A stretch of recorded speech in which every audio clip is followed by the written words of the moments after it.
Why, hello there. Welcome to a stream. Welcome to a stream. Hello, hello. Give me 1 second. I'm just getting things situated over here. I got the Goober Boy with me, as always,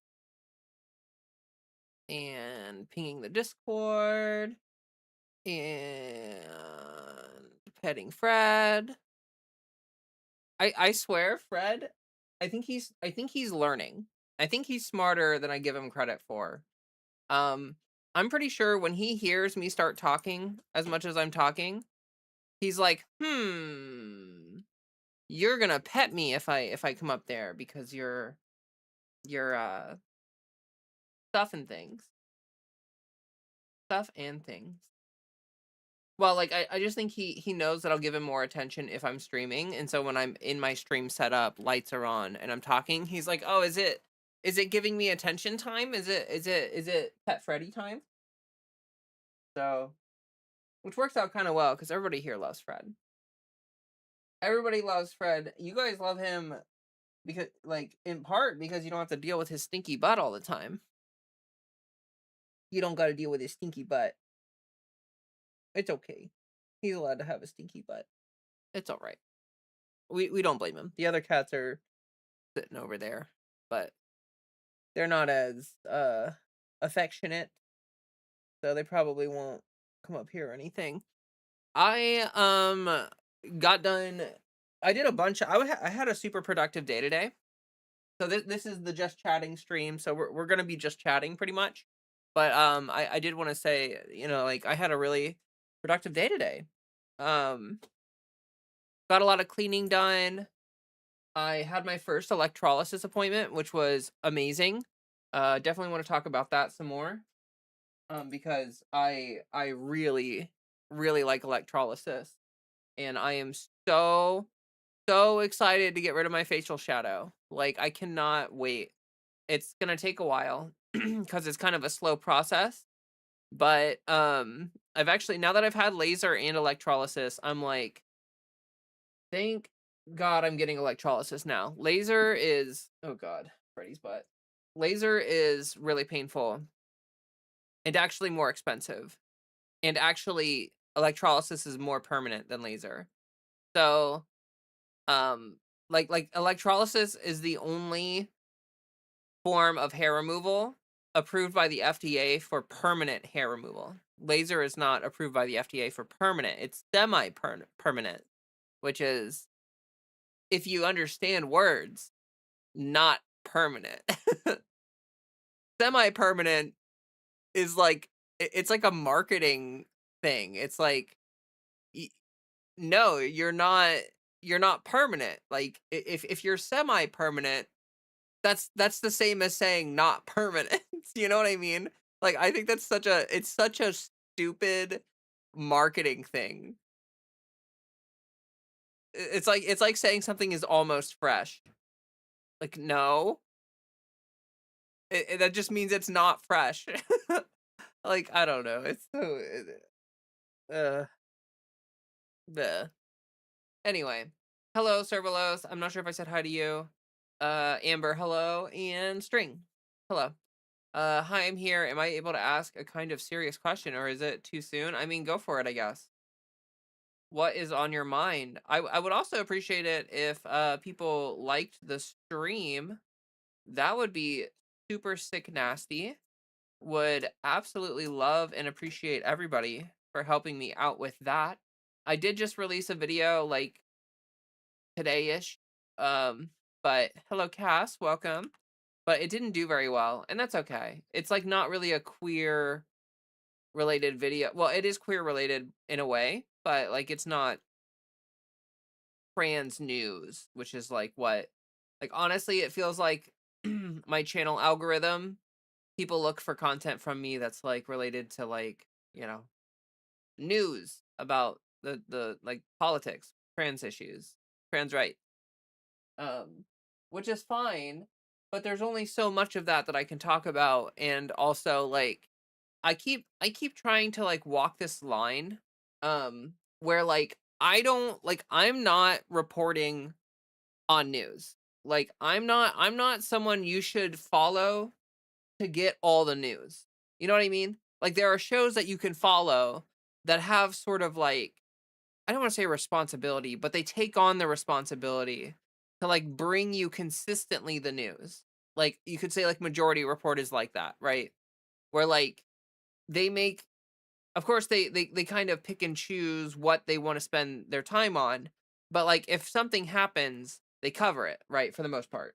Um and now obviously can't cover everything in the second Trump administration because there's so much happening.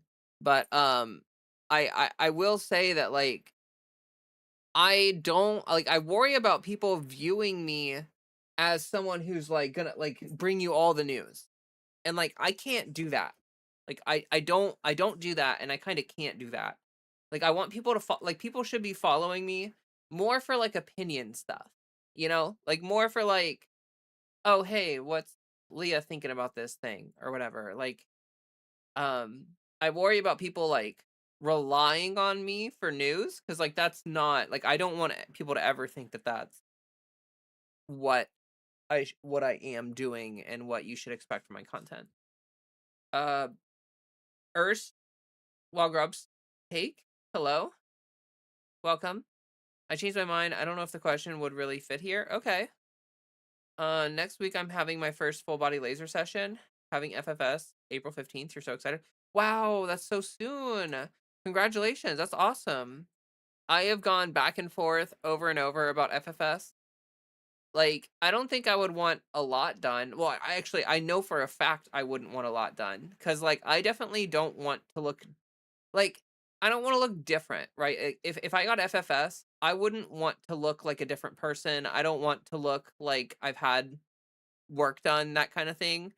But there's just, like, a couple small things, like, mostly my brow bone that I would probably want taken care of.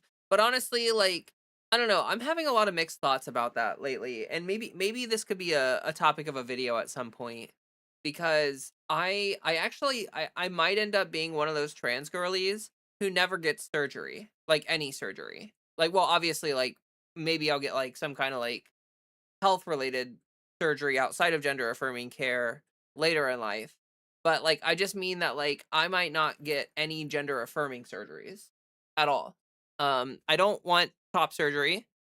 I don't want bottom surgery. And the only one I'm really considering is FFS. And like I said, like I would want a very light treatment. Like I would not want like I don't have a lot of dysphoria. I have a bit, but you know, it's not a ton. And so, yeah, that's just something I've been thinking about where I might not end up I might end up not having like literally any surgery. And I kind of want to talk about that because I feel like that's sort of an underrepresented position for trans people. And of course, like everyone should make their own decisions. I'm not telling people that they should do what I'm doing because I'm doing it or whatever. Like obviously, everyone's dysphoria is different. Everyone's experience is different. And like, of course, you should do literally like you should take care of your gender affirming care however you want, and like you should do whatever works for you, for sure. But I just think that like a lot of people do talk about gender affirming surgery a lot, and a lot of people, especially online, like content creators, like influencers, get gender affirming surgery really easily because they're like, they have a lot of them end up having a lot of money for it. I don't have a lot of money for it. So that is definitely something that's stopping me, but outside of that, like I don't know. I just don't like I said, bottom and top surgery, I just don't want at all. Like I actually have like almost no bottom dysphoria. And gosh, I got like a Freddy hair like stuck to my nose or something and it keeps tickling me. It's so pity that isn't Fred. That's Piper over there. That's Piper. The cats are running around because we cleaned this. Oh my gosh, sir. Dude, you're going bananas. I don't know if you guys can hear that or not. He's just like Sir is being an incredibly goofy cat and he keeps like flinging himself through the cat door. He's also playing with one of Fred's toys.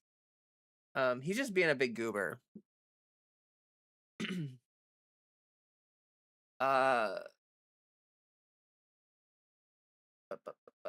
hold on. There's 3 cats in the house. So, like, only one of the cats is my cat. Like, Freddy is my cat. Piper is, well, I guess Piper's sort of, no, Piper's really more my roommate's cat, and same with the other cat. Both are really more my roommate's cats. I mean, we got Piper together as a shared decision, but Fred hates Piper, like, with a burning passion. And so, like, if my roommate and I were to ever, like, go our separate ways, I would take Fred and she would take the other 2 cats. Because Fred kinda hates cats. Like, in a past life, my roommate says this all the time, like, in a past life, Fred was probably, like, a boomer who hated cats, like, one of those boomers who's, like, actually afraid of cats, and now he's been reincarnated as a cat. So, like, he loves humans, but he hates cats, like, he hates other cats so much. Um, it's so funny. My outfits are showing up in the mail, ordered lots of skort. That's awesome, Hearts Foundry. I'm proud of you. Happy that you're experimenting with style. I did a lot of that over the past 6 months, and I'm so excited about that. Lynn, hello, welcome. Let's see who else popped in. Lauren, hello. Everyone is on vitamin replacement therapy. Um, Amber says all this wind is making it so cold. True and real. Oh, sorry, I didn't have Twitch chat popped up. Quinn, hello. Let me. Oh, there's no one chatting in Twitch. Okay, cool. Uh, give me 1 second. Let me skim through here. Hearts Foundry might not get surgery. Trump said he's attacking Iran in 10 days. We'll talk about that stuff maybe on Monday. Personally, I'd love to look like a totally different person. Love to leave all this just leave all this behind. Hmm. I think that might be, and String, I'm not trying to come at you. So, like, I hope that you appreciate that, like, at the end of the day, like, I will advocate for you to do whatever you want to help with your dysphoria and stuff. But I do think that there's this really um pervasive mindset in the trans community, like, especially among a lot of, like, Reddit trans girls who think that, like, if they don't get the most extreme FFS surgery that anyone can get, or if they don't get, like, you know, if they don't get FFS and BA and bottom surgery, like, they can't have, like, there are some people who want to be, like, completely changed. And, not only is that, like, I think mentally that's probably not good in the long run, but also, like, uh, you take on more risk the more you want done with FFS, like, the more that you try to get done. And further, and, like, honestly, like, a lot of surgeons will, refuse to do more work than they think that you need. So, like, if you go get, I've heard of people getting consultations with, like, facial team, and facial team will literally be like, "Yeah, actually, like, it would be malpractice for us to give you surgery because you pass, or because you meet, like, you're there's nothing really that we could do that would make a substantial difference." And, like, I've seen them turn people away before. And now, of course, like, if you have dysphoria, I think that you should be able to try to get treatments for that, for sure. But I also think that, like, like, it's really easy for dysphoria to be, like, comorbid with other issues. So, like, maybe you have dysphoria for sure, but you also have, some other mental health stuff going on, and it's really easy to have those things kinda commingle and create, like, a sort of a, like a feeling that, like, if you were only able to cure your dysphoria, everything would be better. Like, everything would be better. And I've seen people do this before for transition, where they think that, like, transitioning and changing everything about yourself, like changing your appearance, changing your name, changing everything, is gonna also solve your depression and your anxiety. And, like, of course transitioning will help. It'll make you feel better. Removing dysphoria is a good thing. It's a positive in life. So, like, of course, but also, like, other mental health issues are separate from that. And like you have to take the time to do the inner work and do the, psych work or therapy or whatever, counseling, to overcome that stuff and to clear those hurdles outside of transition.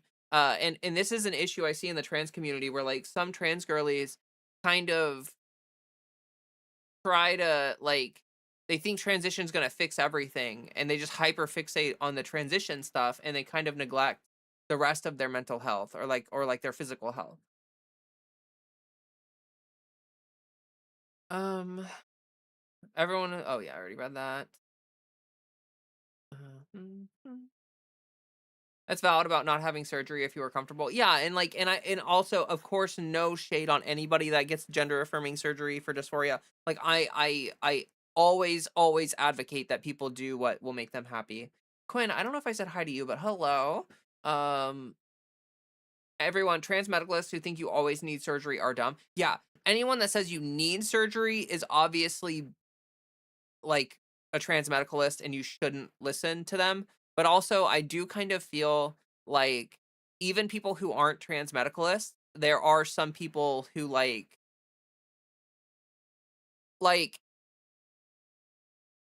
I think that God, I don't know how to say this like without coming across the wrong way. Because if I say this the wrong way, people are gonna think that I'm like being really weird. I don't know how to say this. Um I think that people should get the surgery if they need it, but I think that I don't know. I don't know how to say this. I'm gonna have to think about it more. I'm gonna have to think. I'm not gonna put my foot in my mouth. I'm gonna think about it more. Let me scroll down on chat. Hey there, Ella. Welcome.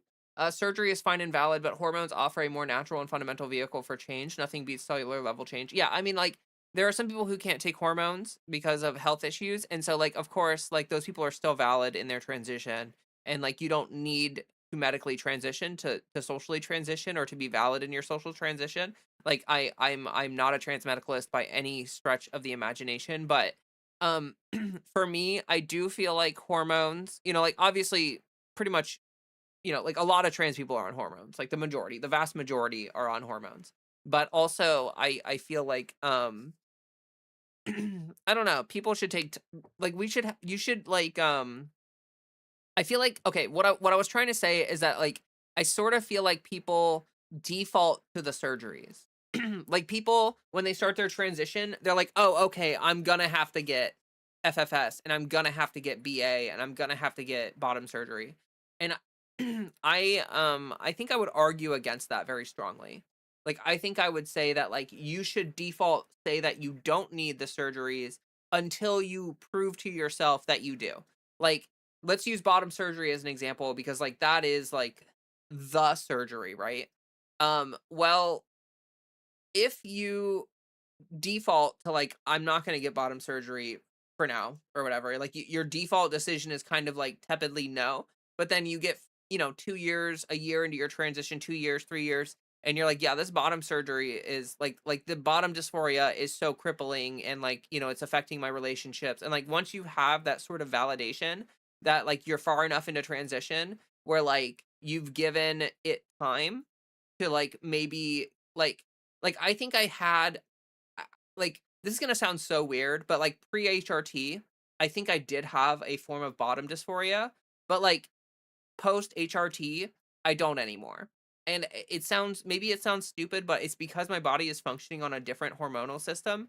Arousal feels different to me. And I'm not gonna get very explicit with this, but like arousal changed and intimacy, like the feelings changed and like it's all different. Like it's all very different now. And because the function changed, I don't really care about the shape of it. Like I don't care what format it's in. I care more about before HRT, like male arousal used to make me I don't want to be dramatic, but it used to make me like very very very very very depressed and upset and like uh it made me think some very negative thoughts. That's where I'll leave that. I don't want to get too detailed. Hi there, health. Welcome. Where's the purple? That's a very good question. I mean, on the walls, I guess, but yeah, my pants are purple, so I'm still wearing purple. I chose not to have FFS. I have a brow ridge, and there are cis women that have them too. Yes, I have seen cis women that have like a really pronounced brow ridge. I saw a cis woman who like any transphobe in the world would transvestigate, but she was like pregnant. Like, you know what I mean? Like, um, I've seen it in real life, and like I feel like, oh, kind of like part of what I was gonna say is that like I feel like the more trans people get surgery, like the okay, let's use FFS as an example for this. The more people that get FFS, the more people think that all trans people have to get FFS. Does that make sense? Like, this is gonna sound really weird. I think we need to get past clockability. Like, I think that, like, passing can be important for safety for some people, and like there's a conversation, like it's nuanced. But I also think that um we need to get past this thing where like the goal of transition is for people to like pass, because like when you frame everything in that way, you're essentially saying that like you're going to put a lot of stock. Oh my gosh, I have like a Freddy fur on my nose, and I swear like I cannot get it. Like, it's tickling my nose every 3 seconds every time I start talking. Let me use my phone here and see if I can find it.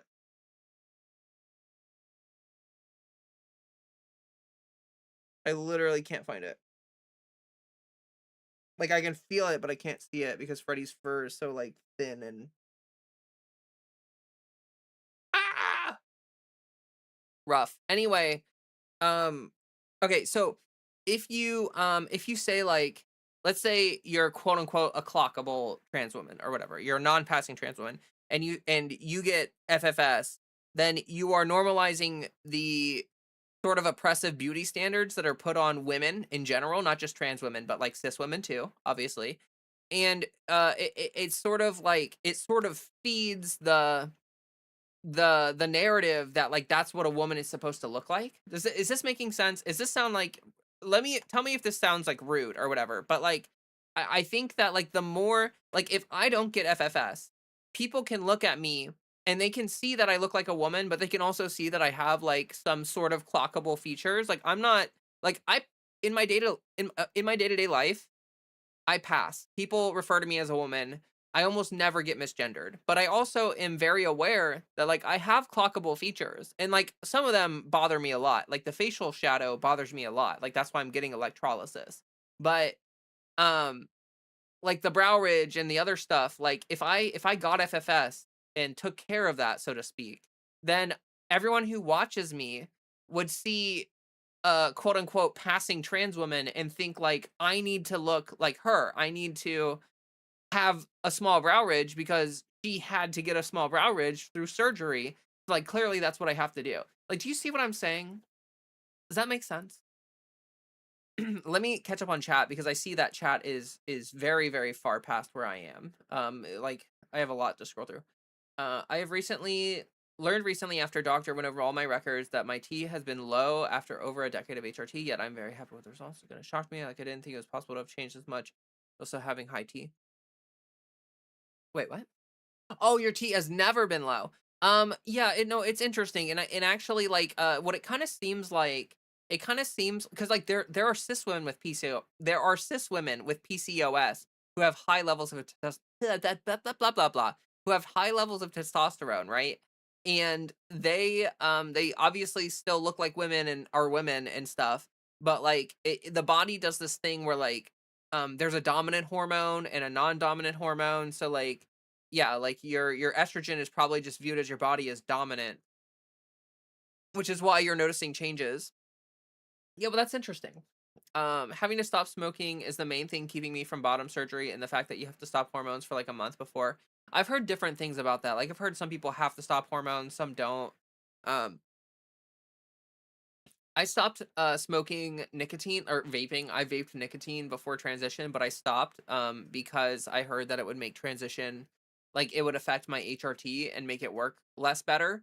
And so I like once I like a month before I knew I was going to start HRT, I like quit nicotine. And honestly, probably one of the best decisions I've ever made. No shade to anyone who's a smoker. I had the addiction. I totally understand how hard it is to quit. I don't think I would have been able to quit without the motivation of like HRT and stuff. Like starting my transition was like hugely motivational for me to stop the nicotine. Oh, thank you.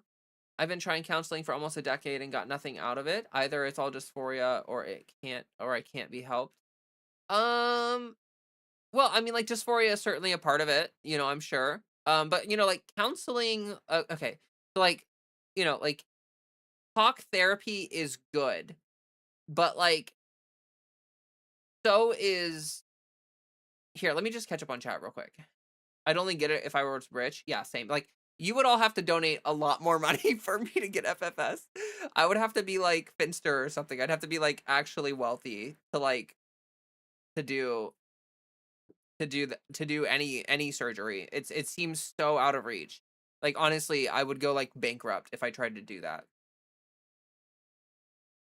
Um I'm also a millennial. Oh yeah, love seeing the millennials in chat. Hey there, CD Barra. Welcome, and thanks for chatting on Twitch. Ordance as well.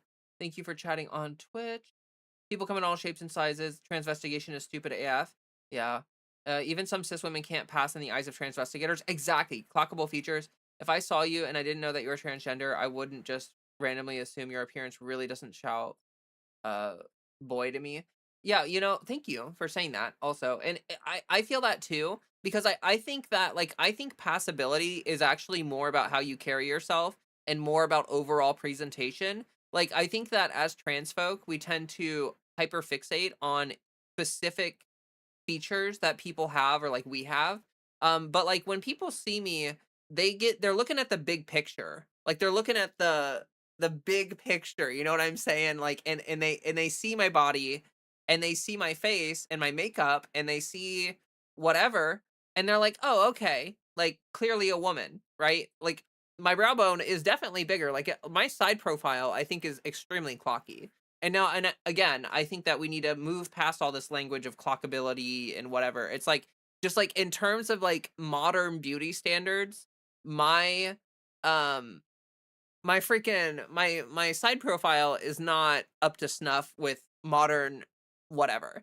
But also, um that's fine. Like because like if this were like Italy, like if I were born in Italy in like the I don't even know what time period, but like Renaissance Italy loved women that looked like me. They loved the nose, they loved the brow ridge, they loved that shit. So like if it were Renaissance Italy, I'd be like hot shit. Like I'd be like the hottest shit, right?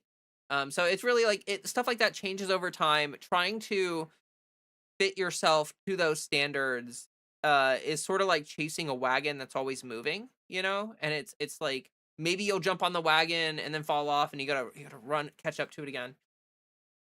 What if I what do I do if HRT doesn't help though? I've been on it for months and got nothing. Well, how long have you been on HRT string? Because I'll be totally honest with you. I was not happy with. You can actually go watch my 1 year. Like I have a video on my channel that shows like I took a picture of myself almost every single day of my first year of HRT. Like the first month or so, it was more like once a week. But like after the first month, I took a picture every single day of my first year of transition and I put it together in a supercut so that you can see the changes happening over time. And what you notice when you look at that, like like I think it's very clear. I don't start passing until like 9, 10, 11. Like it really like even up to my first full year of HRT, there's still a lot of changes happening. Like it is a very slow process and you do need to give it like I genuinely I think before you get surgery, you should have not have to, but like you should put a limit on your or put a rule on yourself or whatever, a stipulation that like you're going to wait at least 2 years. Like I think at the very minimum 2 years is how long you should wait on HRT before you consider breast augmentation or FFS or anything for a lot of reasons, but also because like the changes are still happening. So like if you get breast augmentation too early, breast tissue can grow over the implant, which is like really bad. Also, like if your face changes, like maybe you get surgery and you like how you look, but then your face continues to change and then you don't like how you look. Like, you know what I mean? Like, and so like it's really important to let things settle in before you do that. Also, try different, like, advocate for your care. Like if you're on HRT and you're not noticing much of anything, like, and it's been a while, it's been like 6 to 8 months or something, and you're really not noticing anything, advocate to try something else. Like if you're on pills, try patches. If you're on patches, try pills or injections. Like swap methods of your HRT around and see if that maybe helps you. Like maybe you're just not responding super duper well to the kind of HRT that you're on. There's also, like, make sure your levels are checking out. Make sure that you're staying at a good level on a regular basis. Your like blood levels are the same as cis women, basically. But like you're gonna notice changes for up to like 10 years. And that's the thing, is like I'm like over 2 years in, but like I'm still changing. Like there's still things changing. Um, Usually when you get to a good space, I am gonna catch up on chat. I'm so sorry. Usually when you get to a good space mentally, then you usually have enough clarity to know what you need. Yes. Yes, exactly. Like you need to take care of the other stuff first. That way you're making your decisions about surgery from a point of like more mental fortitude, you know. Can everyone please just a couple things, like the stream, please? That would help us out a bunch. And then also I have pinned in the chat, I pinned um my link tree, which has like my Discord and my Instagram and all my Patreon and all that. And Fred, your butt smells horrific. Horrific. You need to clean that butt. I've wiped his butt twice in the past like 2 hours. And he's a gross boy. He is a gross boy. You're a gross boy, Fred. Jesus. Um, Hold on. Give me a second to catch up on chat here. Cash and a bunch of those clinics have been willing to see me within 2 months.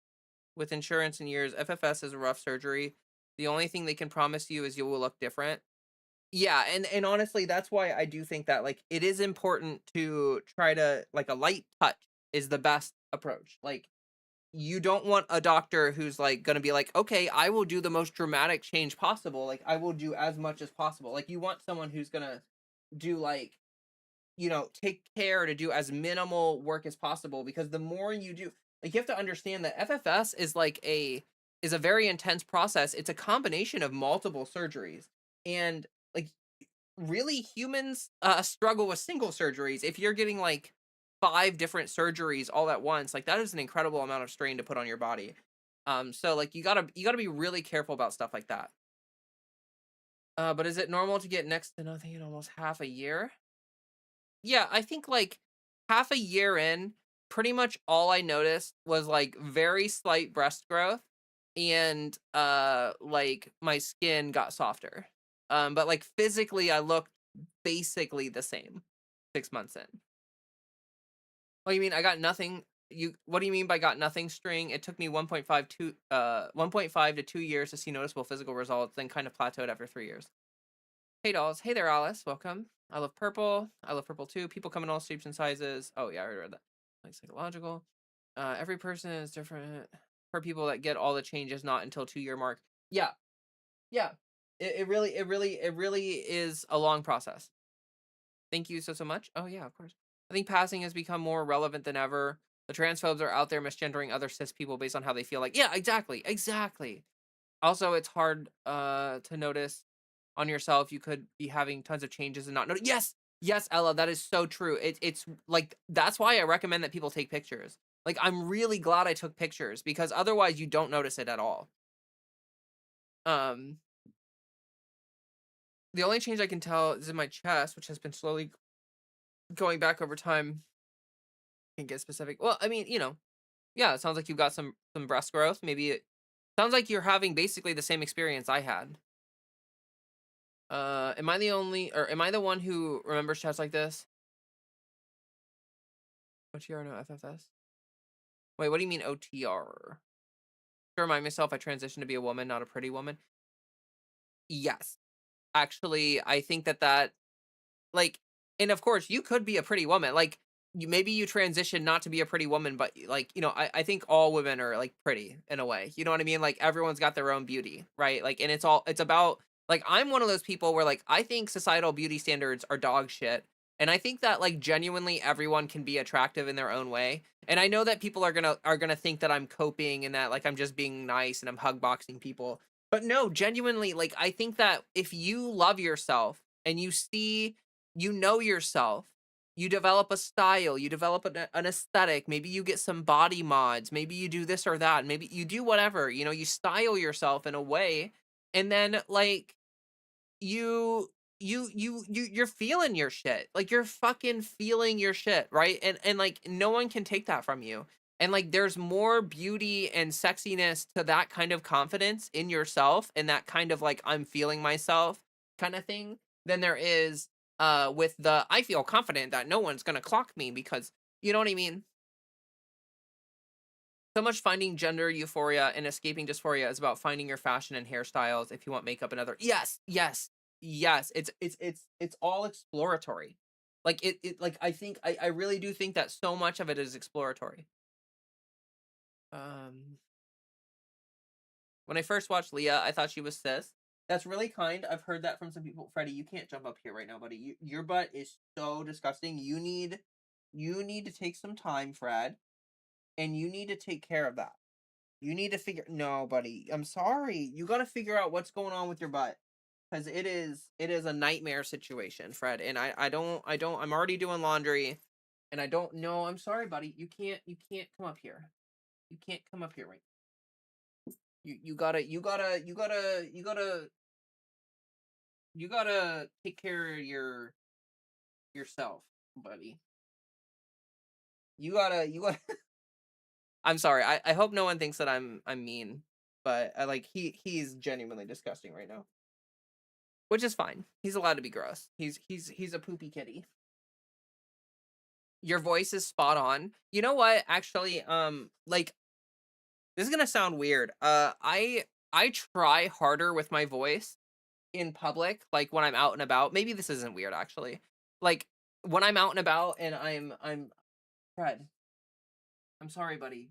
I need you to go clean your butt so that you don't get these towels all dirty. You're disgusting. You got poop everywhere, all over your butt, and you got to go clean that.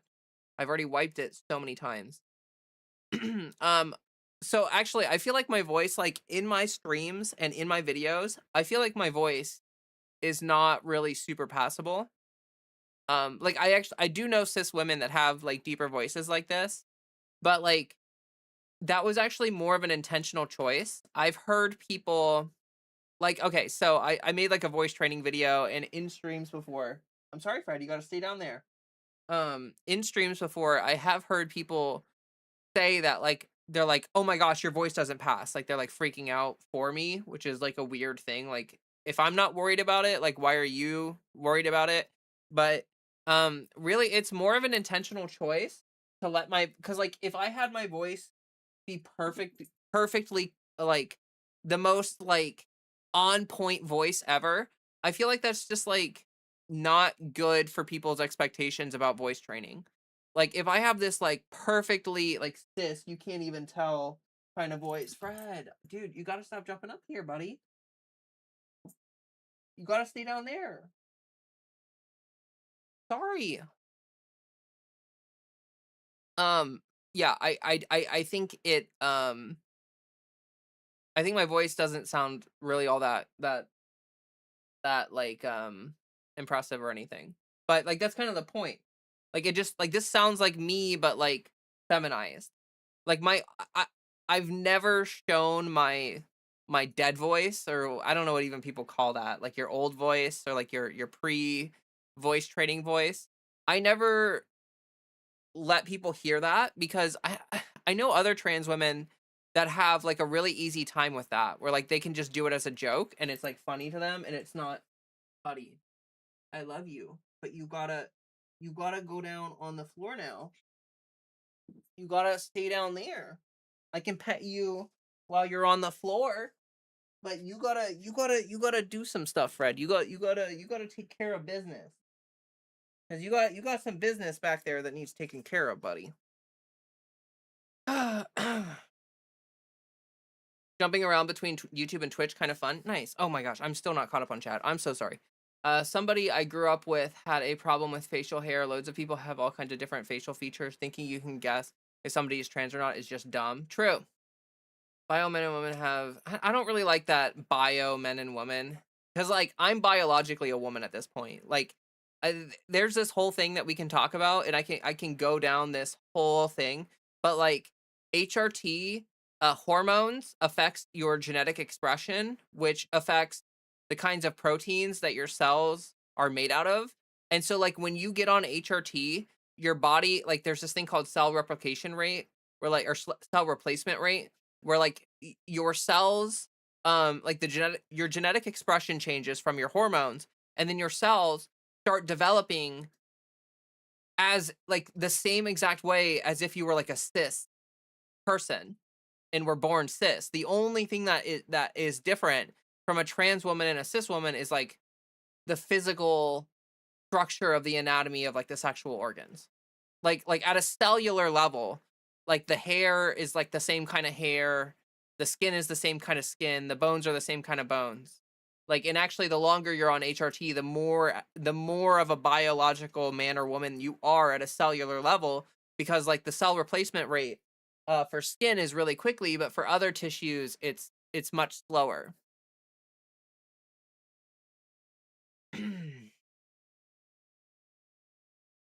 Um, yeah, I kind of don't like the whole like bio men and women thing, because I feel like that's like it makes it sound like we're like synthetic or something, which is like actually not true. Almost half a year, and the only change I got is slowly reverting. Whoa, what do you mean reverting? If you're talking about your chest, unless you've had like significant weight changes, that's just not happening. Like you're not going to get chest growth and then it go away. Like the only thing that might cause something sort of like that is like you may have like a little bit of like um not inflammation, but like you may have like a little bit of swelling from like when it's growing. It kind of gets a little like a little sensitive and a little like a little irritated. There's like a little bit of like inflammation that happens there, or swelling. And once that goes down, that can make a minuscule change, but really probably can't pass the psych for HRT. Too much going on up there. Oh, what? Well, it really depends where you live, Alice. I have no idea where you live. So for me, a psych eval was not part of getting HRT. For years, I idolized another trans woman, thinking I needed HRT and surgery to be like her, only to learn later that she was never on HRT. She simply found a style that worked really well for her. Well, that's beautiful. Thank you for sharing that. Actually, amazing how little differences there is between the sexes. Yeah, exactly. There's very few differences between the different sexes. People just and there's intersex people as well. Freddie, I'm sorry, buddy. I can give you squishes. I know. Um, I'm 48. I know I will never quote unquote pass, and it's kind of whatever for me. Been on HRT for nearly 10 years.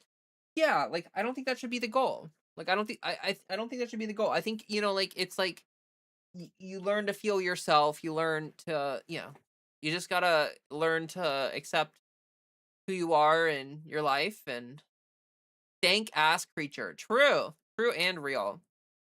Uh, 2 years is shorter than waitlist anyways, and changes appear in later stages. I'm still getting some chest changes at 7 years. Yes, I've heard that actually. I know some people who like 6 years into HRT, they grow like multiple sizes. Fred, you gotta stay down there, buddy. I'm sorry. Um, yeah, right now. Some doctors break into 2 sessions. Stay strong, and remember, you can find a lot of euphoria without HRT. It took me a good Fred. Took me a good while to really appreciate the importance of style, and I was on HRT for years, but still dysphoria until I started. Wait, what? Hold on, I was confused. It took me a good while to really appreciate the importance of style, and I was on HRT for years, but still dysphoria until you started finding a style. Oh, okay, yes, yes. Yeah, no, I can relate to that too. Like even on HRT, even once I was like, actually, that's why like the past like 6 to 8 months, I've been really experimenting with clothing and styles and stuff like that. And that has been really important to me actually. Like I was sort of like living off of thrift clothes before, which is fine, but like you're not always going to find the most flattering stuff at a thrift shop. So like it's been really good for my euphoria to like explore like different styles and to like find things that I think look cute on me. Like there's almost nothing more euphoric than like putting together an outfit that you think looks good on you and like slays, you know? My Asian mom said the what?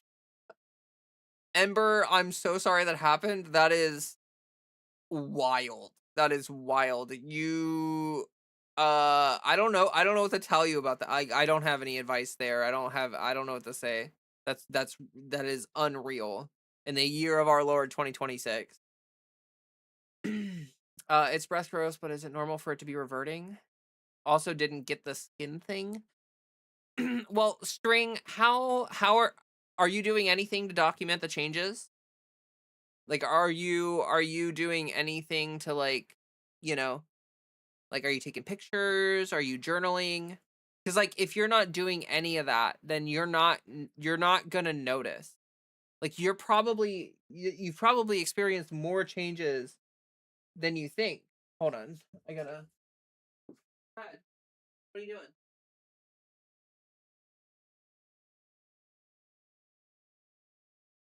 We moved the litter box, to not my office, for Fred, and I'm really nervous that he's just gonna like shit on the floor.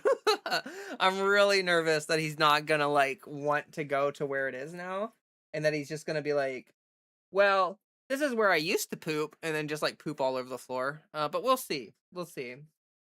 His litter box used to be like I have this sort of like uh sliding door closet over on the side of my room, and it used to be in there. But we'll see. Whatever. I mean, if I gotta clean more, I gotta clean more. I'm always cleaning with Fred. With Fred, it's a never ending thing. I'm always cleaning. There was a billionaire cis dude that died from having their thing enlarged too much. Wait, is that real? That's hilarious.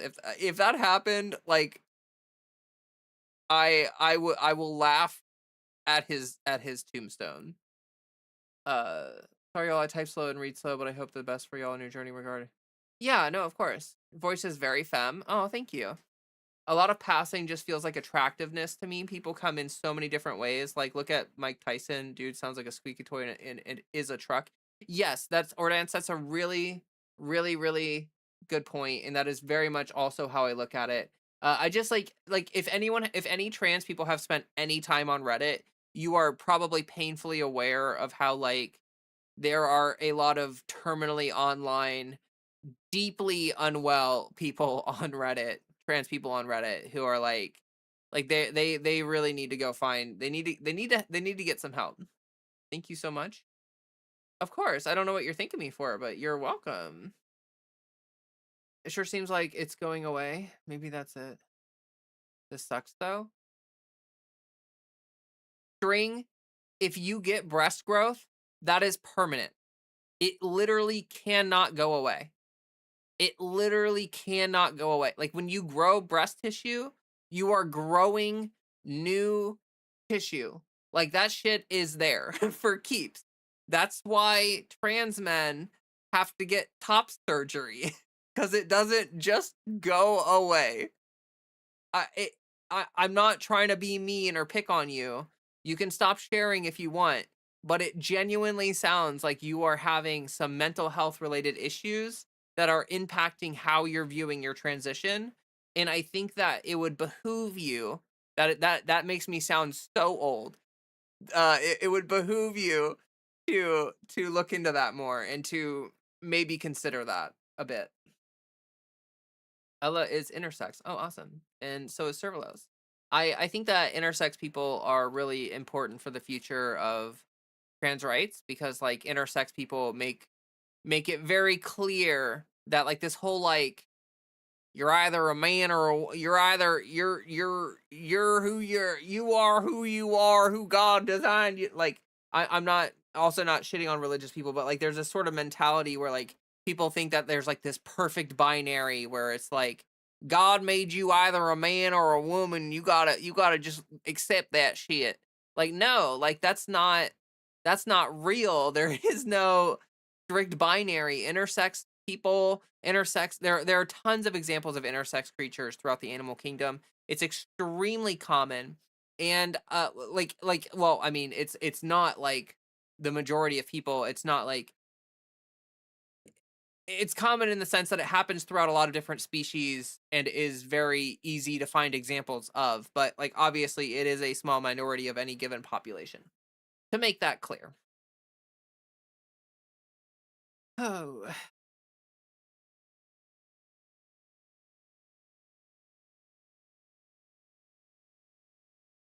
uh what do you mean by documenting? What do I mean by documenting? I mean, like, are you taking pictures every day?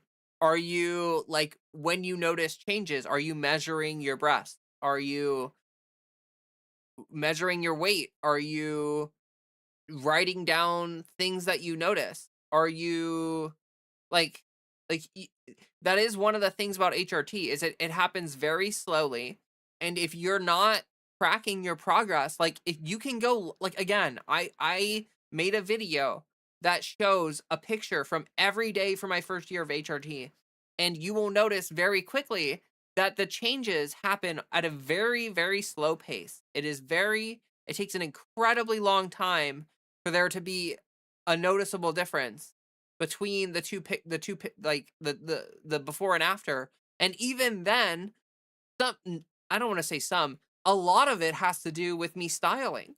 Like I'm gonna be so for real. Like one of my friends, Jess, she started styling and messing with stuff like that earlier in transition than I did, and she was like really she encouraged me very strongly to get into that stuff early, and that was huge for me because I do agree that like being happy with things a lot like social transition is very important. People underestimate how much is going to change with just like style changes and social transition.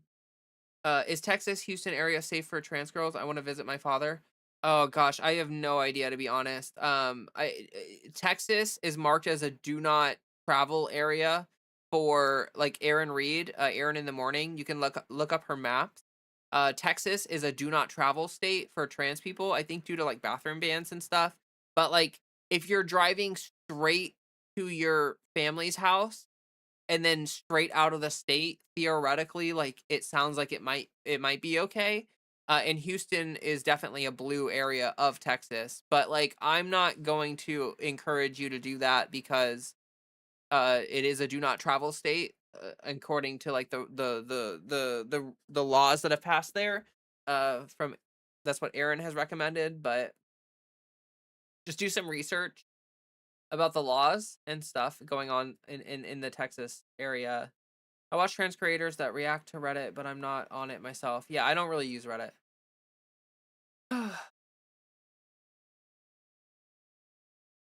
Did you know having a big dong was like repulsive back in ancient Greece and Rome? Yeah. Yeah, it was viewed as like satyrs. If you look at like old statues of satyrs, they had like massive cocks. And that was viewed as like rude and like improper and unrefined. And it was viewed as like really proper and refined to have like a little peen, like a little guy. Um, so yeah, it is kind of funny that it has now become the total opposite. Reddit is like the dictionary definition of terminally online. True. Or it could be weight loss. Yeah, yeah, yeah, yeah. I mean, like there's multiple kinds of tissues in your breast. Like fat is a tissue in your breast. And that's why I mentioned earlier that like that could be a thing. Also, the reduction of swelling could be a thing that makes you think you're losing breast stuff, but you're not. Like it's not, it's just weight changes. But like really the fluctuation shouldn't be it really depends. How's your day been? My day has been very good. Thank you for asking. I had my first electrolysis appointment, which went extremely well. I'm very, very happy about it. It was not nearly as painful as I thought it was going to be. I thought it was going to be extremely painful, and it turns out it was not painful. So that's really cool. I am super happy about that.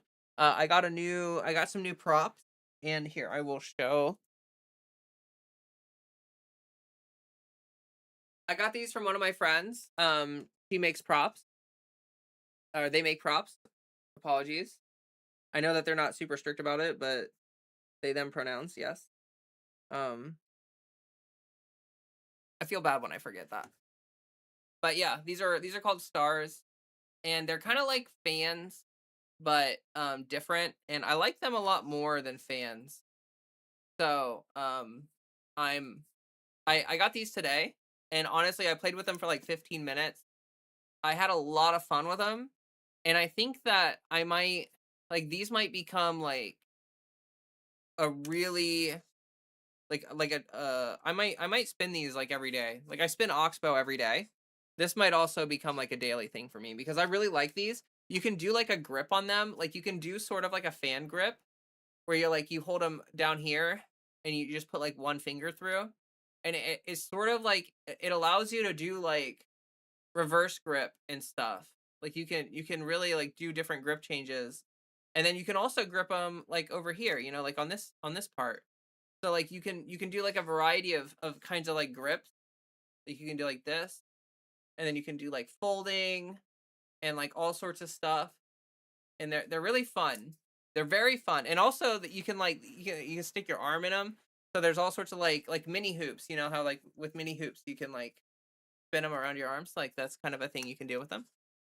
Sorry if I'm a little gloomy right now. You're fine. It's okay. You're allowed to have emotions and feelings. My mom uses that religious talk all the time. With that being my mom and my dad being a neo-Nazi, it's really hard to keep my sanity. I get that. I get that. That sounds like a really stressful thing. I'm old and I've always felt hostile towards religious stuff, and that is in large part how I ended up where I am with my opinions. Can't even comment further than that because I'd be too worried I'd say something too rude. Um, I'm an extremely spiritual person. I am not a scientific realist. I don't think that science is is like the only truth.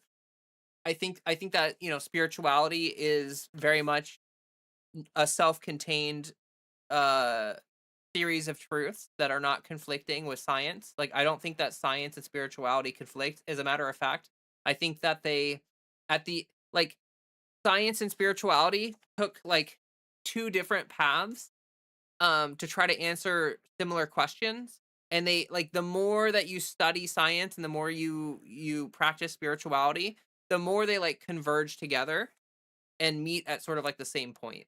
And I'm a very like I believe that very strongly. My spiritual journey has been incredibly important to my own like personal growth and like overcoming like some really serious hurdles that I was dealing with like my mental health and myself. And so like I know a lot of leftists are atheists or like scientific realist. That's very common on the left. I am I'm not religious. I consider myself spiritual, although I do think that a lot of like Eastern religions like Buddhism and Hinduism and stuff are very like um kind of like metaphysically accurate. Like they're obviously using a lot of imagery and like stuff that's not literally accurate, but like the metaphysics of what they are describing is in my mind essentially how this shit works. So, um, don't be sorry. Nothing wrong with sharing and seeking advice.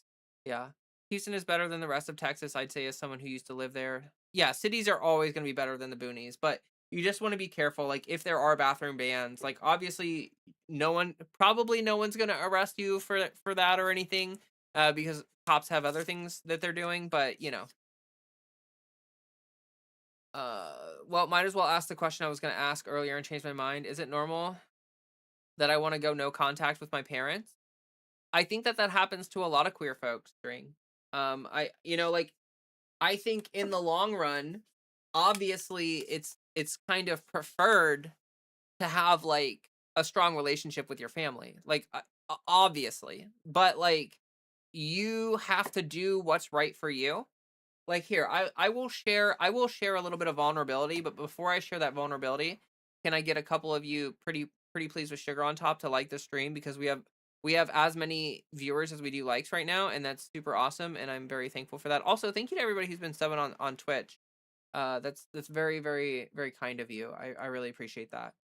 Um, so my father was a drug addict, and he sort of never really got out of it. Like he would get clean for periods of time, but then he would relapse, and it caused a lot of problems.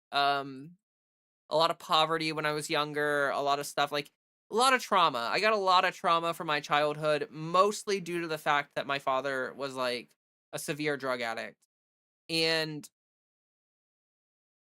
after so many like after so many times of giving him a chance. Like I gave him so many chances, right?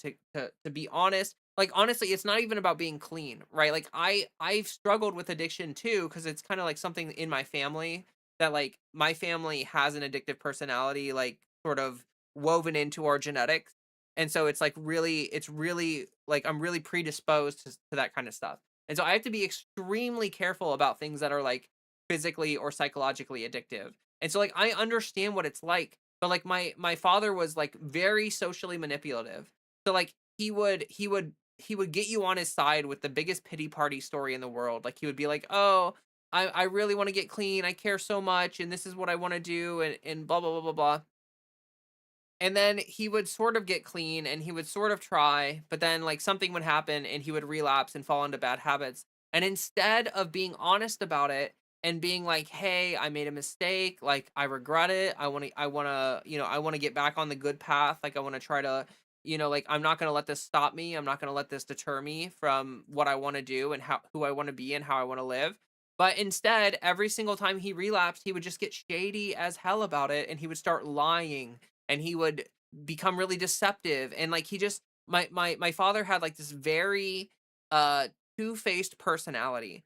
And so once like when I was like 19 or so, I went no contact with my father, and we tried to reconnect a couple times after that, but for the most part we stayed no contact, and unfortunately my father died. uh uh Actually, I mean, he was in his 50s, like late 50s. And so like considering how many drugs he did, it's kind of amazing that he got that far. But um we like he passed away with us being no contact. And I do feel like obviously it would have been better. Like I wanted to have a good relationship with him at the end of the day. Like, I didn't want that to be the way that the story ended. I don't like it really is unfortunate that that's how the rest of, that's how it'll always be that way forever. Like my father will always be like, you can't change that now, like, he's dead. So, um,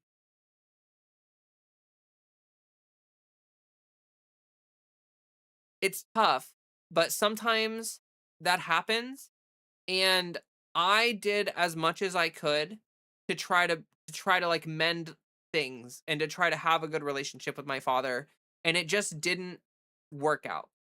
And, like, I hate to be a negative Nancy, but that sometimes it just doesn't work out, you know? And I don't think that it's like I don't think it would be good for me to like hold that over my own head for the rest of my life. I don't think that it would be really good for me to like for the rest of my life just to be like, "Oh, it's my fault that I didn't see it coming," or whatever, which is like you can't see it coming. Anyway, that was really long. I kind of overshared there. So I appreciate you all for listening. Most people don't wanna, but I can't wait for the day I walk out knowing I'll never see them again. Uh, Hi, Leah. Any tips for growing out my sideburns like yours? I've had a hard time letting them go long and stay clean shaven at the same time. Oh, yeah. So like, uh, I don't know if these are really my sideburns. Like it's just my hair, right? Like my sideburns grow in, and I kind of just like in the shower, like when I put my hair up, like I shave up right up to the spot where it stops being facial hair and it starts being hair. Does that make sense? Does that make sense? Like, obviously, this is not my facial hair, like, obviously, but, yeah, so, I don't know, I mean, I just grew my hair out, and then I just when I style it, I just kinda, like, I put this part back, and I just leave a little bit, like, past my ear, and I just leave it down, but I guess, like, if you have bangs or something, like, it doesn't really work, so you have to, like when you get your hair cut, you just kinda have to ask for it. Like, when you get your hair cut, just be like, "Hey, I would really like to have some that I can let, dangle or whatever." Chosen family can be much better than what you were born with. Yeah. Yeah, like, String, you should watch Fairy Tale. Like, that, Fairy Tale made me cry, like, a million times. I know that's so silly because it's, like, it's not, like it's not even, like, a good anime, but it just, like, the found family trope, like, it hits me so hard. Like, okay, I'm a flow artist, right? Like I like to do the weird shapes and stuff. Like I do flow arts. And a lot of that is like a new age circus vibe. And a lot of that, like a lot of people in the flow arts community don't really have uh necessarily the most fantastic home lives or the most fantastic relationships with their family. Like there's a lot of found family in the flow community. It's a very common thing where like people get into the flow community and like we can provide support for each other where maybe we're not getting it in other parts of our lives. And that stuff that like I will cry my fucking eyes out over that shit. It is so meaningful to me. Men set beauty standards today. Lots of straight men still like that. Still like, wait, what? I'm so far behind. Let me see here. I read into the story more. The billionaire guy named Ehud Are Laniado died from a heart attack during his peen enlargement surgery. Well, electrolysis on the face, or yeah, electrolysis on the face. Uh, it was only like it was like a consultation, and then it was only like a 15-minute session, so it was very, very short. It was like just like a try, like it was just a try, like it's like a consultation, so you're like it's just to see how you react to it. Very cool props, thank you. I don't get what they are. They're stars, like they look like stars. And you manipulate them, like it's like a dance, like you like dance with them and stuff. Oh, I just like hit my computer, I'm sorry, that was probably super loud. uh a person like that has a lot in common with transgender folks with kind of surgery. There's a comment around money can't buy. uh I just got my tax return in and I got a great deal on some flour. I I need to do my taxes. Holy shit. I did my taxes really late last year, so it feels like I just did my taxes. So it feels like I shouldn't have to do my taxes right now, but I do need to do my taxes. Have you read any spiritual books that you like? Yes, actually. I am a huge fan of studying mythology, studying like Joseph Campbell. I know that it's not inherently spiritual, but I do think that mythology points to the spiritual experience. Like that is why we write myths. A lot of the times, like especially Eastern stuff, myths are written as a way to like point to the mystical spiritual experience, which is something that you can't describe it, but you can tell a story that sort of like hints at it or points to it or something. Um, which I think that's really interesting. Also, Alan Watts, I think, is an incredible author. Some really great books, some really great wisdom in a lot of his stuff. Um, Terrence McKenna, I think he's pretty incredible. Uh, like it's kind of interesting. Like my spirituality is really intermixed with like I was a philosophy major. I was a music and philosophy. I had two majors, right? Music and philosophy. And my spirituality is incredibly intertwined with my own personal philosophy and the various philosophers that I've studied. So like Robert Pirsig is someone that I view as like really pivotal to my thinking but also my spiritual journey. Mm. I study Buddhism and Taoism. Yeah, I've studied both of those and I love them. Love them.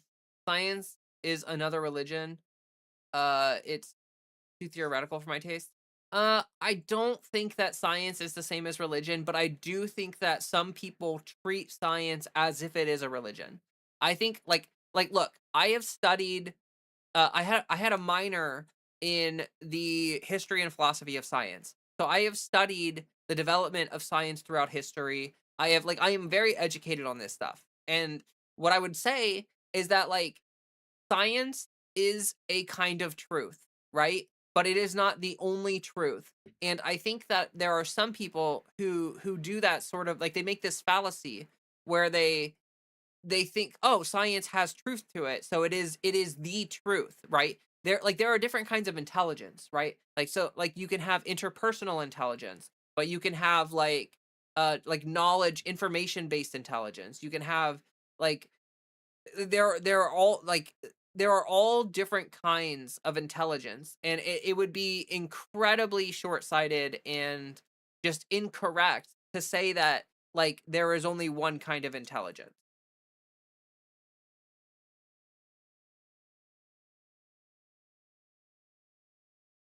Um, how I am talk to you on YouTube? I think you just did. Popped into YouTube to give you a like. Thank you, Ordons. I appreciate that. I like your science versus spirituality take. I'm taking a quantum mechanics class for my physics degree in college right now. That shit's crazy. It's basically magic. Yes! Yes, you said it. Thank you. I didn't have to say it. You said it. You said it for me. That is yes. There are like elements of the like honestly, the entire quantum world is so it's so weird that like it's basically indistinguishable from magic. Like and like you can't convince me otherwise. Like if you have not studied the quantum world, like I genuinely like I can understand how someone can study Newtonian physics and be like, well, this is clearly very different from what spirituality is offering. But like when you get to the quantum, like that shit is woo woo. It is like it is so yeah. Okay. Like all of our models fall apart entirely at the quantum level, and like you just are left with like this really bizarre probability shit that is like like you almost have to accept a level of spirituality to be able to accept quantum theory. Pico was a spiritualist from the Renaissance who wrote some good spiritual texts that leftists may like. Oh, cool. What was the name? Pico della Mirandala. Here, let me copy pasta that into a note here and try to. I love it. I love it when a chatter says the thing that I want to say, and it's just like there are yes, thank you. My mom keeps drinking. When she stopped drinking one time and was sober, it was nice. I thought for a minute like, well, I might actually get to have a relationship with her. Then she started drinking again. I just gave up. Your story is really relatable. I yeah, like you do have to like you have to under like you have to live your life. String. You have to live your life, and you can't like let your parents addiction be a constant like that shit like I have extreme empathy for addicts. Like as I said, I struggle and have struggled with addiction before, and like you like you can only put in so much effort before you have to accept that it's like you're putting energy into something that has zero return, and that you need to put that energy towards yourself and your life. Like your happiness is important, string, and like you need to build a life for yourself. And sometimes that means that like you can't like I've been there where it's like you get the hope cycle, right? Where like the addict quits or gets clean for a little bit, and like it seems like it's like everything is different. It's like, oh my god, this is a brand new world. Everything's different. Finally, like, you get really invested emotionally into that. And then when someone relapses and they have no intention on quitting again, I want to make it very clear that like relapsing in itself is not the issue. The issue is when people relapse and then have like they give up. Like they're like, okay, well, I guess I'm not quitting anymore. Like that is such a that is such an intense emotional whiplash that like you have to do like you honestly like it is totally understandable that you would put boundaries on yourself to like if you had a friend that was like would enter into crisis, like mental health crisis, right? And they're like in actual crisis and you're like, "Oh my gosh, you're terrified for them. You're super freaked out." And then like 20 minutes or like 30 minutes or an hour into it, they're just like, "Oh, actually never mind. I'm fine. Never mind. Whatever." And then they just like it just like if that happened over and over, like where you constant like they enter crisis and you're like, "Oh my gosh, I need to be there for you. Like I care about you." And then like it just vanishes an hour later with no like no thank you, no anything. Like you would have to cut that person off eventually. You can't like that's not a sustainable exchange between people. Like that's just not.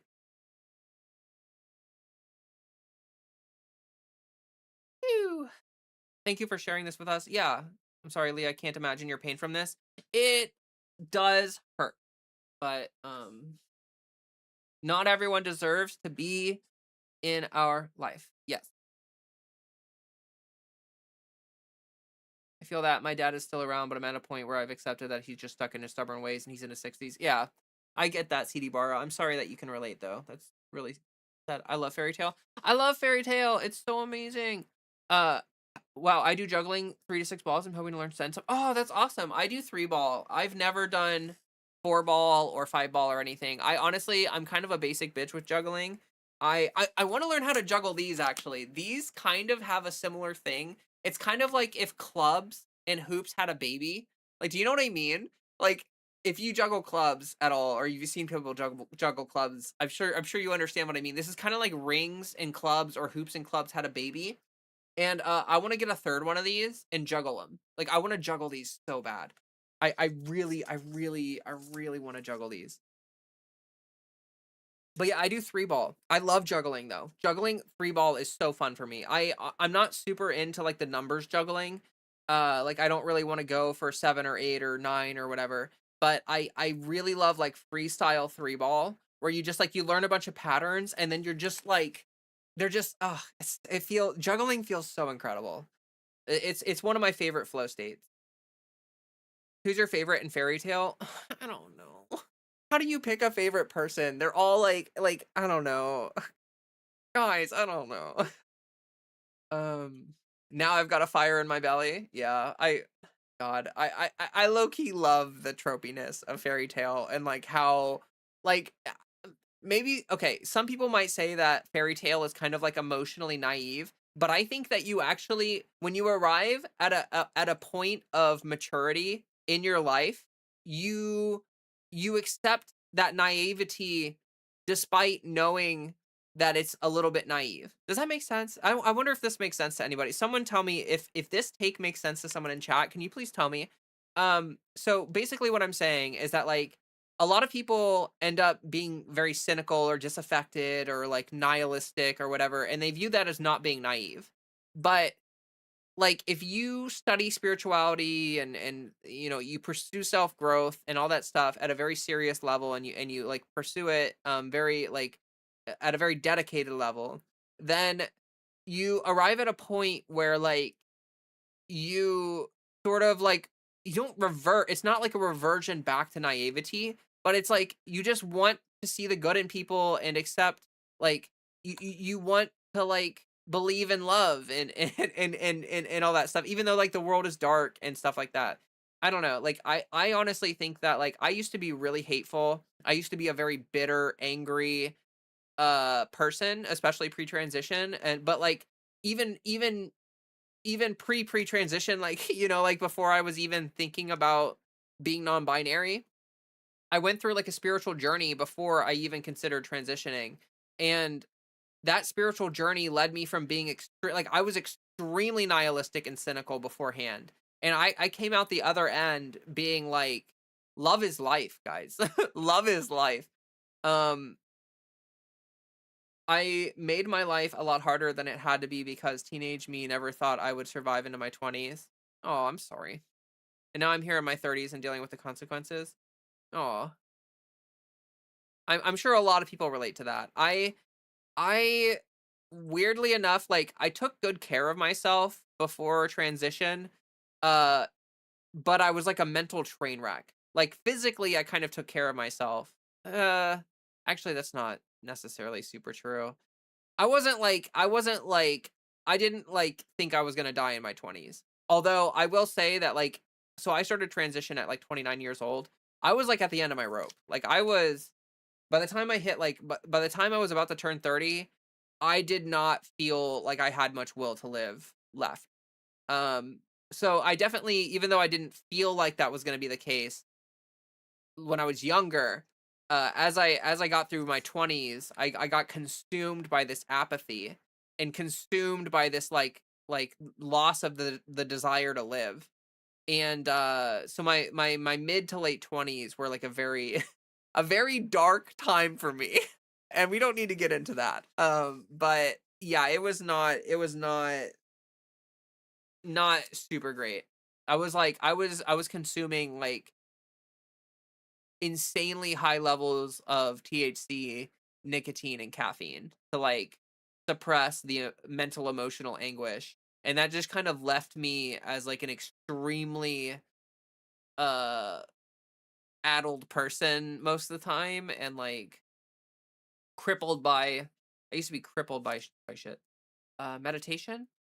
I don't know what that was in a reference to. I'm sorry. I need to catch up on chat. I'm always behind on chat. Like I feel like I do this thing where I'm like I talk about stuff and then I respond to chat and like you're all so far ahead of me. So let me catch up here, Randy. Hey there, Randy. Do you recommend voice feminization surgery? Actually, I do not recommend voice feminization surgery because that can actually make your voice more masculine. There have been some studies or maybe just one study where they have found that in certain cases the voice feminization surgery can make things worse for you. It can cause like some serious problems with strain over time.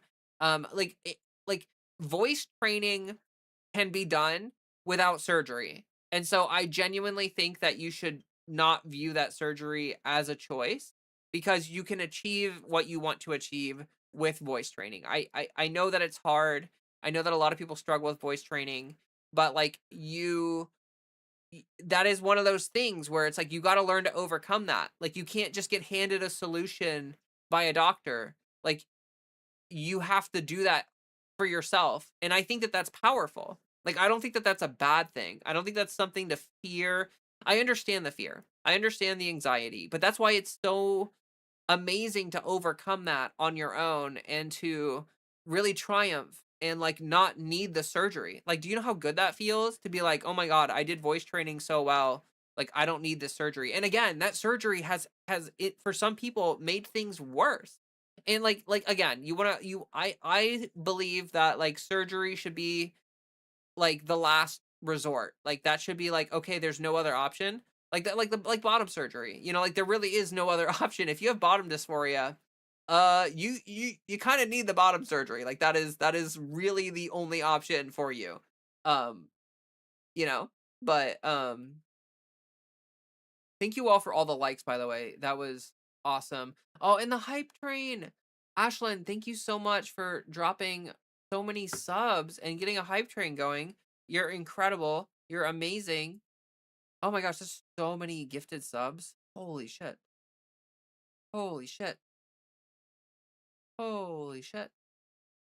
You know what would be fun is if I released this as a video and the video is just called like me yapping about life for like an hour and a half.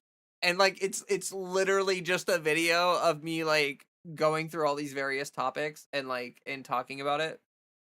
Uh Joseph Campbell's hero journey has aged, but it's like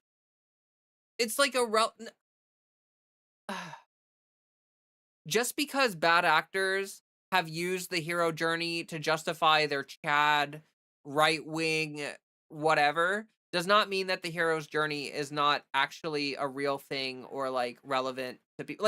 Like the hero's journey is the mechanism for growth. Like you confront that there's something wrong. That's step one. That's the revelation that you need a hero's journey. And then there's all of the various things that try to prevent you or that sort of stand in your way from undertaking what you need to do to go on that journey to do something about that problem. So you get past the gate, the guardians at the gate, and then you go on your journey. There's risk. There's, you're trying something new, you're exploring new grounds. There's risk always inherent with doing that, even if it's like minuscule risk, you're still risking something, and you overcome challenges throughout the journey, and throughout the course of overcoming those challenges, you find or gain some kind of insight or skill or knowledge or whatever, and then you bring that back to your normal life and integrate it, and then all of a sudden your life is better. And like that is literally the mechanism for growth, like metaphysically. And I would love to hear if anyone disagrees with me on that, because like I understand that like there are people like Jordan Peterson or whatever who have like really bastardized spirituality to justify his like gross right wing um cultural beliefs, but like that's clearly just a him problem, you know? That's not Joseph Campbell's problem. Nipple crusher, hello. That's such a funny. Thank you for the laugh. I'm not spiritual at all. That's fine. Science isn't a religion. Religion is made up and just another word for a cult, and science is like I agree that religion can be culty and stuff. Like I agree with that.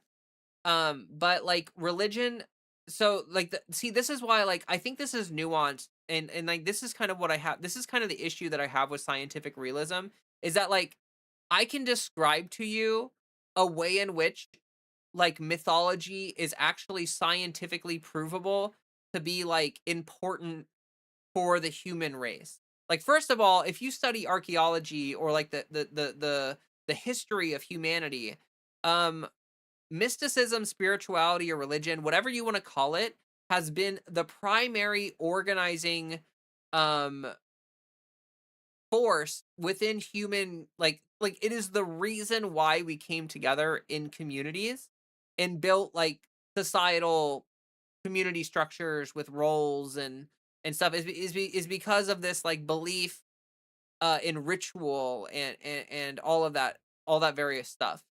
um and like furthermore, beyond that, so like animals have these things called innate releasing mechanisms, where like essentially like when a turtle is born on a beach, the image of the birds flying overhead triggers a release of an instinctual memory that basically says, you gotta fucking run. Like start running now, because you gotta get that way. You gotta go that way right now. And that's how fish know where to go. That's how like turtles know to run like seconds after they've hatched, is because like nature has this mechanism where like the actual visual imagery of a certain thing will trigger an instinctual release of like basically genetic knowledge that is necessary for that organism to survive. Humans do not have innate releasing mechanisms necessarily the same way that other animals do. um there are a couple rare examples, like the thing of what are those things called? They like they go over, like they people put it over babies, the thing that like spins around or whatever, and like babies have like an instinctual response where they like stop crying because like it reminds them of a predator. Like it basically releases, it does the thing that I'm talking about, where it releases an instinctual memory that basically tells them like, hey, if you cry, this bird is going to kill you, so you need to like shut up. And like it scares your baby into like silence. Like that is an example of a human version of that. But like once we achieve maturity and our frontal lobe grows to a certain point, we actually lose the ability to interact with that system. And I think that instead we sort of offloaded that process to religion and mythology. Like when you like there's parables, right? Like in mythology where like you read a story like Icarus, right? You fly too close to the sun and your wings melt and you topple back to the surface. You plummet. Basically the moral of the story, which is like a literal turn of phrase that we use, is that like if you fly too close to the sun, if you push things too far, they're likely to fail on you because like you're pushing things way past the limit that that they're intended to go to. And like the hearing of that story imparts a sort of like releases like a sort of instinctual understanding that you don't want to push things past their limit. You want to be mindful of what the limitations of things are, because if you go past that, the results could be disastrous. And no one has to like explain the lesson to you, although like often they do. No one really has to, because like when you internalize the story of what happened to Icarus, like the story is the lesson. Does that make sense? Like the story contains the lesson without you having to actually say it. And it also like imparts it in like an emotional way. Like not only do you like mentally understand the lesson, but like you have like an emotional understanding, like you feel it too. Like you feel an understanding. Does that make sense? I feel like that makes sense. Science is human knowledge. It doesn't have truth to it. It's the way in which we understand the world. Yes. Science is like all science is like a model that we've created to understand the world. Like you can study the history of science and you can see that like a couple hundred years ago, not too long ago in human history, people used to believe that ignition was based on this thing called phlogiston. Like they believed that everything had this kind, like I don't know what they thought it was, like a material called phlogiston, which was essentially like a fuel source for ignition. And so like when you would light things on fire, the phlogiston would fuel the fire, and like when it ran out of phlogiston, it would stop burning. And also like that's how they explained like extinguishing things like under a lid, is that like if you put a match under a lid or like a cup or something, it'll go out. And they said that's because it puts out so much phlogiston that it fills the space with phlogiston, and then it can't, like no more phlogiston can come out of the item, so it extinguishes because it can't release any more phlogiston. Like obviously that is not true in the way that we currently think about ignition. We understand now, or we have models now that basically say that like oxygen is comprised, or air is comprised of various elements, various uh atomic things like oxygen and nitrogen and all methane, all that shit.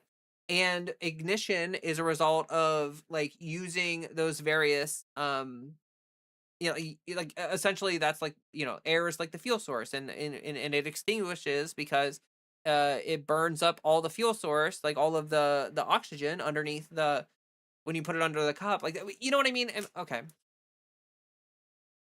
Teens and 20s, I partied and did drugs nonstop pretty much. It was until I found my life partner, I got my life together. Human understanding isn't always correct, but it's certainly going to be more accurate than some guy who saw a floating goat after they stood around a burning bush. I just think that the way that scientific realists describe religion is this very like hand wavy, like clearly all of this is bullshit kind of thing. And I just think that like that is an un I'm gonna piss people off by saying this, and I'm sorry if this upsets anyone, but I do think that scientific realism is a toxic mindset. I think that if you hand wave the mystical experience away from life, you are shooting yourself in both feet and preventing an incredible amount of spiritual growth that like could happen in your life for you, that you are not going to experience because you have essentially shut yourself off to the experience. And that's why I have a big problem with scientific realism. I'm an atheist, but oh boy, it can take energy to hold back when the only thing another atheist took out of your conversation is that religious was briefly brought up and disregarding everything else. Wait. um I'm not sure I understood the I understood the beginning of that statement. I'm not sure I understood the end of that statement. Well, I'm sorry. I'm a fan of feminine theology. I tried to apply a historical religion to it, like Tiamat, but it doesn't feel right. So I decided to just go with the feminine and divine. Yes, tech magic. Oh, okay. Yeah, yeah. Greatest Alice. I understand what you're saying there. I feel like Leah listens to Carl Sagan and Alan Watts. I have at times listened to and read read a lot of Alan Watts. I've also listened to him and definitely Carl Sagan. Have you ever watched the Native American hoop dancing? It's been around for centuries. Your new props remind me of the same movements. Oh, that's awesome. Yeah, I've definitely seen that stuff. And I love seeing the indigenous roots of like the stuff that I do because like obviously like poi comes from a culture. It's not just like something that Americans came up with. So like there is a heritage to it or like a history to it that I think is important for people to know and to appreciate because it's like flow arts would not exist in America in the modern context that it does without without wushu or without like there are tons of things that contribute to flow arts. So like don't get me wrong, like it's not just one thing. Like it's flow arts is sort of like a combination of a bunch of different stuff, like circus arts and like wushu and like different forms of like ritualistic dance from different indigenous tribes and groups. And like that's really cool. I love learning about that. It makes me like when I'm watching my friends spin fire in the fire circle at a festival, I often think that like this is what humans were doing like so long ago, like thousands of years ago. They're like sitting around a fire watching people dance to music or drumming or whatever. Like that is such a human experience and like it's so foundational to community and humanity that like when I'm at fire festivals, flow festivals, and I'm experiencing that, it feels so awesome. All right, let me try to catch up on chat again. I'm so sorry. Wish I could juggle my coordination. I'll smack my head with those. Love fairy tale. What am I doing this weekend? I don't know. A good long flatulence release can be spiritual. Just saying. You're so right, Ashlyn. And honestly, like I think humor and spirituality. Like I love studying like I know in America it's called Zen Buddhism. It's Chan Buddhism or Shan Buddhism or however you want to say it. My pronunciation is probably terrible, but like essentially like if your spirituality is all like really if it's if your spirituality is like all suit and tie, then I think it's not real spirituality. Like real spirituality, it has kind of this humor to it, this kind of lightness to it. So I appreciate your. What I mean is, I appreciate your joke. It's funny and it's also good.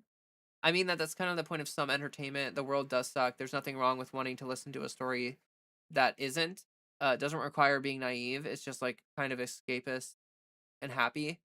I don't know if it's escapist. I think it's just hopeful. Like I think that I've arrived at a point where like I believe in the good of humanity, or the potential good of humanity, and like I'm going to believe that no matter what, because like no matter how bad things get, things could get better. Humans have the potential to do incredible things. And like I think that like I would rather live my life having hope for the future, that things can and it might get better, because then you're gonna like behave as if, and like you're gonna push for those like I am very much the kind of person who believes that like idealism is important in the sense that like if you're idealistic, like let's say you set yourself like an impossible goal, you have this incredibly hopeful goal and you get like 10% there, like that is 10% farther than you would have gotten if you didn't have that ambition, if you didn't have that kind of hope in your heart, if you didn't have that like dream or that drive.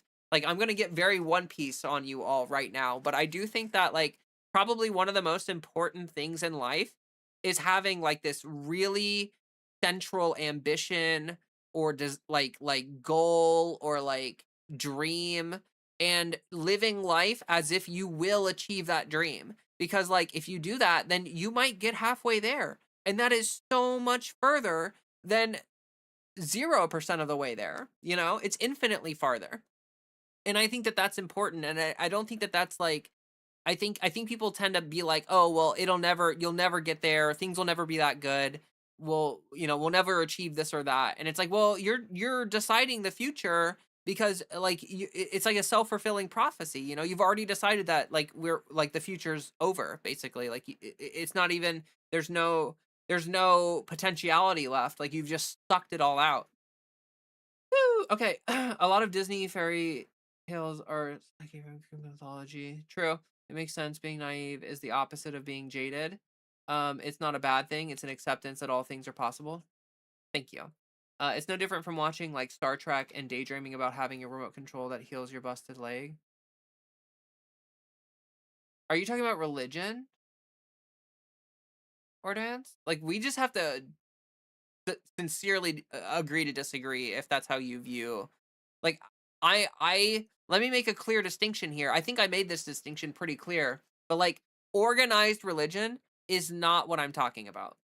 I'm not talking about like the organized Christian religion. I'm talking about spirituality, which like religious texts contain a lot of spirituality. Even religions, I think that like, okay, Joseph Campbell says this a lot in his books, and I very firmly believe this. If you take religion literally, that is kind of dumb. If you think that all of this stuff is extremely literal and literally happened, you are just being kind of dumb, because like if you view Christianity, for example, as 100% literally have happened, then like you are actually missing the moral of all of those stories, because like these are lessons to be imparted onto you, not historical events to be learned. So like you should look at the stories and try to interpret them through different lenses, which is actually what theologists do, by the way. Theologists do not just study like the Bible or whatever from like a literal standpoint. It's actually viewed as good practice to view to try to interpret the text by as many means as possible. Like you should try to interpret the text as the opposite of literal, as like this is the anti-text or whatever. Like what, like if you take the opposite meaning, what is the interpretation there? And like by exploring all the various interpretations of the religious text, you are actually gleaning as much as you possibly can from it, versus someone who's like literally just like stuck on the literal interpretation. Sheesh. I am on one tonight. I am a fire hose of stream of consciousness, which is kind of fun, honestly. I'm having a good time. I hope everyone else is enjoying these conversations as well. I understand that some people might disagree with me and some people might have differences of opinion, but this is my platform. So I'm going to talk about the things that I want to talk about. Oh my gosh, thank you Ashlyn on Twitch for all of the stuffs, and thank you for the hydrate. Incredible. Incredible. Wow, we have like 10 viewers on Twitch right now. That's unheard of. Not really, but it's, oh, we got a hype chest. We got an emote. So there we go. Thank you. All right. Let me once again try to catch up on chat. I thought you were like 20. I am 32 years old. Um I tried training and it's literally impossible for me. String, I promise you, there is not a single person on the face of this earth who voice training is impossible for. It's hard, but like, well, okay, maybe that's like, maybe there are some people who are like mute, and like can't. speak. So like I didn't mean that as an ableist thing. I apologize if I didn't mean it that way. I meant that like for people that it is possible to voice train, like it's possible. Like it's not like singing. It's no, actually, a lot of people think that singing is like a talent thing. Like oh, like if you just have a good voice, you can sing. But like if you don't have the native talent, like you're just it's impossible. Like that is so not true. It is so not true. Everything can be learned. Everything can be mastered. And it doesn't matter if you have a natural inclination for it or not. What matters is if you have a desire to push through that or not. You know, you can just like give up and that's totally fine, but don't blame voice training or blame your body for it. Like, you know, like it is possible for you. It's just going to be hard. And like, you know, I'm would love to try to make more content to try to help with that or like point you to content to help with that. But um the viewers are the winners because Leah is the best. Aw. Aw. Thank you. That's so kind. I'm non-binary. They refused to give me estrogen. That broke me, honestly, but I'm still hanging on. Love heals, but solitude sometimes creates a necessary environment for growth. I am sorry that happened to you. I'm so sorry. I think that, like, honestly, you, like, sometimes if you're non-binary, you sort of gotta, like, lie, to get the care that you need. And I think that that really sucks and that's really fucked up, but that is sort of what that is, honestly. Like like I do not consider myself a binary trans woman and I consider myself like a gender queer trans woman, but like I when I went to get hormones, I did not tell them that.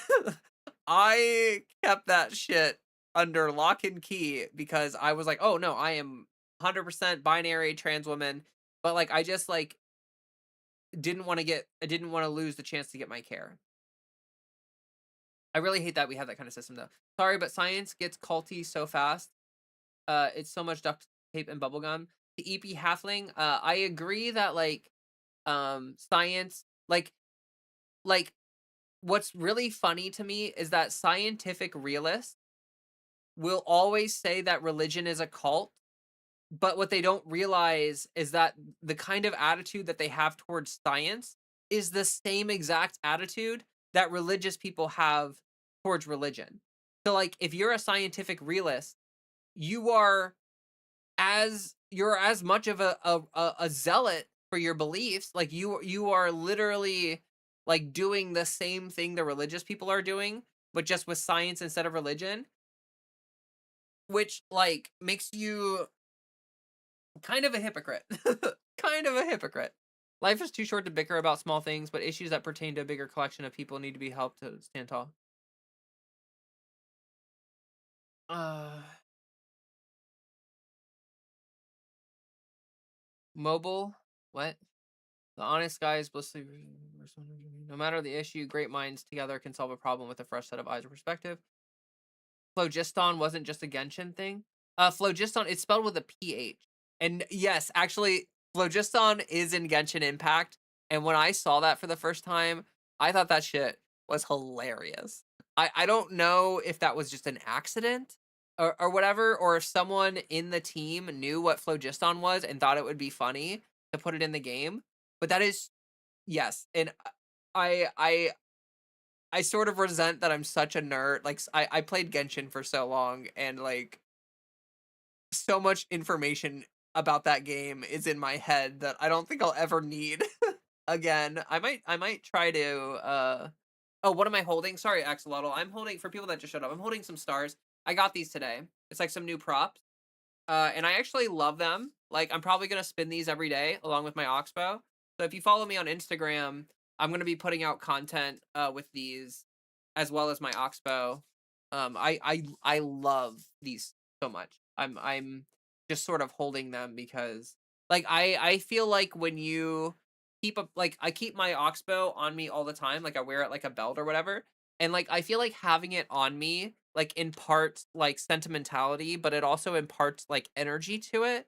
Like I don't this is gonna sound super weird, but I think that like if you want to be a flow artist and you want to like learn props, one of the best ways to do it is to just carry the prop with you like pretty much all the time. Like put it on your bag, you know, take it with you.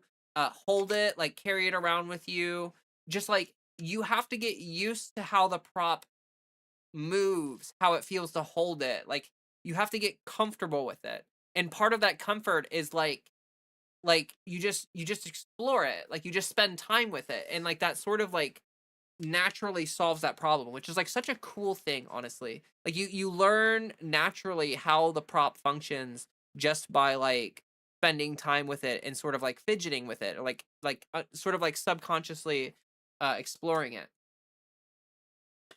Jeez. Okay, I'm really gonna keep trying to catch up. Yourself flattering dumb hair sleep standing on the hill at times. I mean, a lot of Christians do just have wake aways. The book says hand wave voice. Yeah, yeah. I mean, yeah. Um, Something dumb, but science is from Latin. Zaire, right? That's what the bird's gonna handle. Curious, also bring people choose ignorance. I like certain stories that contain elements of hero's journey is unfortunately created an endless circle that reinforces the notion that we need to keep returning to some status quo. What? CD Barra, I think I might need you to explain that more.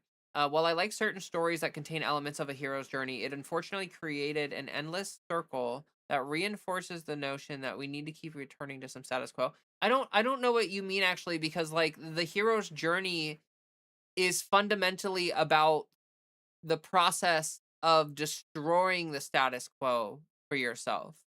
Like by undergoing like the hero's journey, or by taking that on, like you are inherently like accepting that something needs to change. Like that is like the fundamental beginning point of the hero's journey, is that something is wrong or broken, or like something needs to change.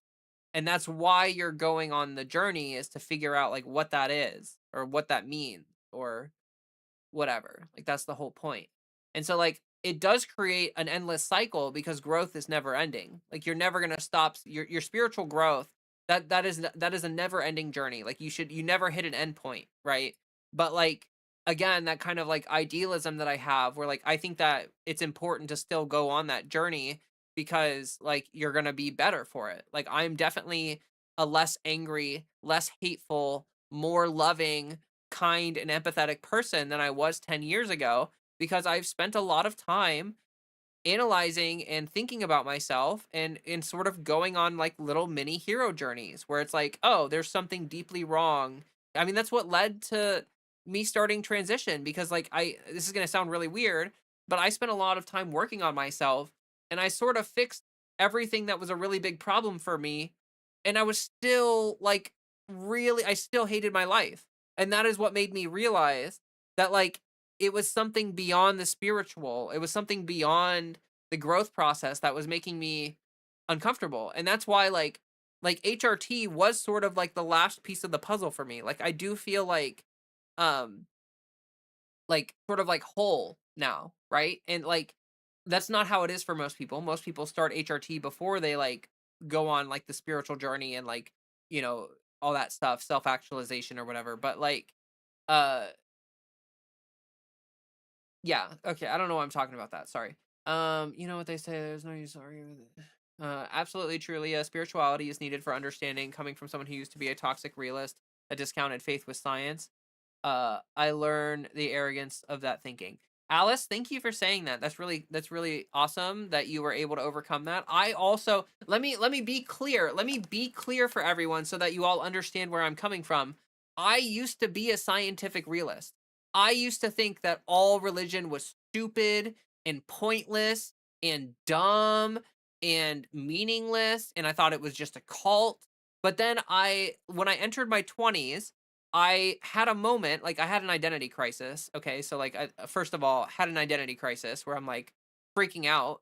And then I realized that like I actually didn't know anything about religion. Like I had this one day, okay? This was like probably one of the most pivotal days of my life, where like I had a big life change, which triggered an identity crisis. Like I didn't know who I was anymore. And I remember walking down the street and thinking to myself, okay, what do you think about religion? And it was just like crickets.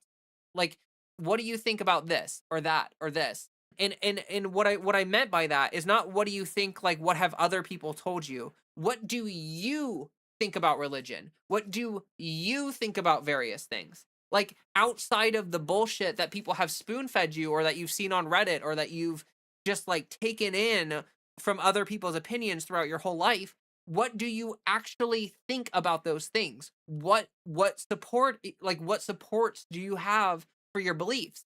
Like are they real? Do you have actual like backings for your belief? Have you thought these things out, or is it just stuff that people have handed to you and you've just been like, okay? And I kind of figured out that I didn't really have any actual beliefs. I believed things because people told me that certain things were true or not true or whatever, and like I just sort of developed beliefs. It's like your mind is like a garden, and if you're not careful, weeds just start growing. Like beliefs can be tended to, and you can grow them, and you can cultivate your own garden and curate your own garden. But if you do nothing, beliefs still come to exist. Like and they come to exist in a way that's not voluntary, like it's not up to you. So anyway, after that point, that's when I got really into philosophy. Before I became a philosophy major, I studied it on my own for like 2 years or so. Um before I went the academic route and while I was a music major. And it was because I wanted to be able to justify my beliefs. I wanted to know why I believed what I believed, and when I said something to someone, I wanted to know that it wasn't just because I was parroting something someone said to me. I wanted to know that I had done the fucking work, that I had actually looked into every single thing that I believed, and I had solid reasoning for that. And that led to this journey where I used to be a scientific realist, but then I realized that that was just something I believed because people told me that I did not I was not raised Christian. I was not raised religiously. So I was raised as an atheist, and that's just sort of what I believe because I was raised as an atheist. I just sort like bias confirmation, like I just kept confirming my own beliefs because it's what I thought I believed. I didn't actually have any justifications for it. And when I got down to things and I started studying history and mythology and philosophy and all of this stuff and science, I realized that scientific realism to me is just a crock of shit. It's basically the same fundamentalist mindset applied to science instead of religion. Wow, we are getting so deep in the weeds tonight, and honestly, I love this. I'm having a great time. I know this might be like some of you may be listening to me and you might disagree with what I'm saying and it may anger you. I want you to know that if you disagree with me, like I'm not trying to change your mind and I'm not trying to like we're not having a debate here. Like this is not about me saying you need to believe what I believe or none of that, okay? Like day one of philosophy or being a philosopher is understanding or accepting that like you need to learn about beliefs that you don't believe. Like if you want to study philosophy, you have to be able to study religion. You have to be able to understand why these people believe what they believe. You have to be able to understand like study philosophy, and you have to be able to understand why people believe what they believe even if you do not believe those things. You have to be willing to accept that you might be wrong about stuff. You have to be willing to do explorative thinking. And so like that is kind of what I'm doing out loud here right now is I'm just sort of explaining to you all that stuff and talking about it, and my beliefs are coming up and being, discussed and stuff, but I want you to all understand that like I've arrived at my conclusions, and you should all arrive at your own conclusions by going through this process that I'm talking about, where you explore your beliefs and you try to really be critical of yourself and like do some critical thinking and like, hey, why do I believe this? What reasons do I actually have for this stuff? Is there a reason for this stuff? That kind of thing. I think that's really important. I think that your life will become monumentally better, it'll also like it'll I mean, there's a world of possibility in there. You could learn something, a belief system, you could learn a way of viewing things that changes your life. I mean, when I started studying philosophy, like I was not like a super well-read person. Like I was smart, I had some critical thinking skills or whatever, but like I was not like I did not have a huge understanding of philosophy. And I gotta tell you, like I would read a philosophy book and walk outside, and like the world looked different. Like, I would walk down the streets and look at the clouds and be like, "Holy shit." Like, everything is different now because I learned this thing. And, like, I got really obsessed with that. And that's why I, got so into philosophy, because, like, that's a very addicting feeling is when you learn something and you're like walking down the street and you're like, "Holy shit." But also that is sort of a curse. Like, it's a blessing and a curse because not a lot of people view things that deeply. Not a lot of people get down to that kind of level, and so it's kind of a lonely thing, and not only that, like once you reach that level of interpretation and stuff, you can never go back. Like you can never have the sort of like cattle mindset of just accepting whatever beliefs are handed to you and living your whole life that way and just dying. Like there are people that do that, and honestly, like that whole thing that ignorance is bliss, there is sort of an element of truth to that. I don't think that bliss is the appropriate word. Like, I don't think ignorance is bliss. I think ignorance is like complacency. Like, it's like you just accept what is, and you just that's all it is. That's what it is. But I don't think that that's like a blissful experience. I just think that that's like in certain ways less burdensome than taking the route of understanding where you like study a lot of stuff and you realize like, you know, you end up thinking about things maybe a little too much. Don't forget to like and subscribe. Thank you, Ella, for saying that.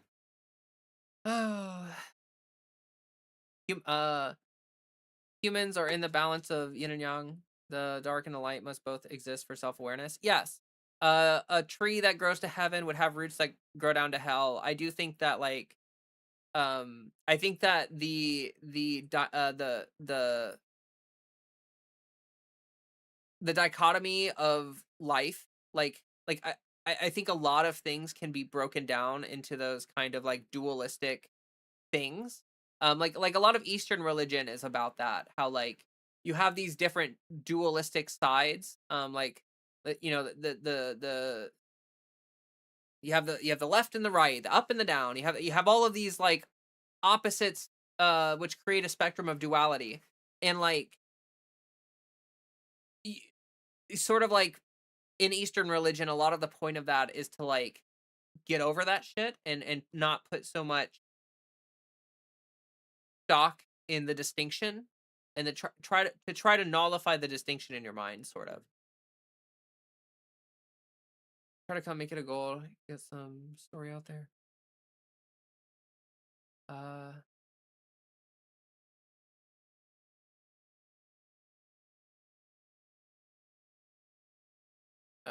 I really wish I could get to know people IRL, but everyone around here really right wing and they all suck.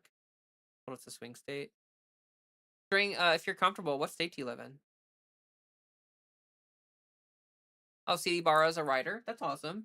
Brad, did you take care of things? Are you less of a dirty boy? Or are you even more of a dirty boy? I guess we'll find out. I guess we'll find out. Um Evelyn, hello, welcome to the stream. Grace, hello, welcome to the stream. I am oh my god, I'm so far behind on chat. I'm so far behind on chat. I'm so sorry. Here, let me try to speed read again. I always like I do that and then I see a message that makes me just pop off, and I struggle to um Justin from the DZ Zone, the line on a many platforms, studied the Christian faith and can answer your questions about it. Liked the vid on art. Thank you, Evelyn. I appreciate that. It didn't do super well, but I thought it was just something to talk about, and so I really I liked making it. Like it was, I thought it was a good video, but it didn't do super well in the algorithm. Probably because it's not like a news story related but like trans rights, and that's kind of people tend to look for like trans rights videos on my channel, and like the other stuff doesn't do so well. Uh Hi Leah, just got here from dinner. Welcome. I hope your dinner was well. Uh oops, I'm trying to scroll. Anuma Eilish narrated on YouTube. Good video. Ba, ba, ba.